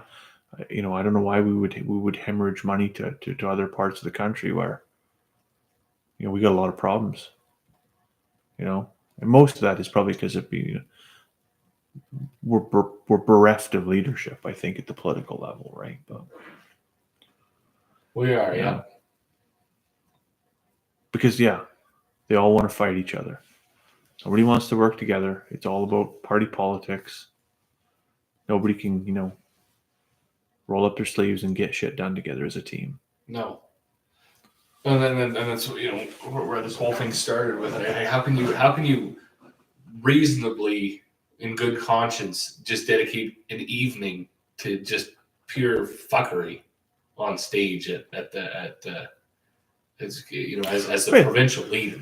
Yeah, it's open mic night, right? Ridiculous. It's basically like it's ridiculous. It's and I don't begrudge anybody some downtime, but when you have when you promised a population that you were going to turn everything around, and you've done sweet fuck all, which they all do, right? I mean, I'm not saying no, they all do. They all do sweet. We've said before in the past, they're very self-serving people. For sure, they are. No matter how they start, like 99% of them are just self-serving individuals. I wonder how long it takes, though, right? Like, because I think everybody, for the most part, the majority of politicians probably get in because they want to, have an impact within their community or their riding or whatever. I bet you it ain't very long. But I wonder how long it takes before they just become part of the problem. I bet the first minute where they're exposed or they're immersed in the culture of the of the meetings or that, then it's over. They realize just how powerless that they are, things will run the way that they run. Yeah. I mean, I give them no quarter at all. I think they're all totally fucking useless. I don't blame any of them for any of it because I don't think they have the power to change it. But what confuses me is the fact that they so in your face show that, right? And say by going and spending 3 hours in fuck around town downtown Edmonton, doing nothing. Or doing photo ops, cooking fucking hamburgers. Like I don't want the leader of the province that I live in shoveling out fucking hamburgers at the rodeo. No, I don't ever want to see that. I want to see that at all. I want to see you. I want to see him in about a fucking $7,000 suit, governing the province. Whoever they may be, making fucking deals. Yeah, shaking hands with world leaders, with Yeah. industry leaders. Yeah. I don't want to see them shoveling fucking hot dogs into people's faces at the Calgary. Yeah, because it's all It's a fucking showboating. joke.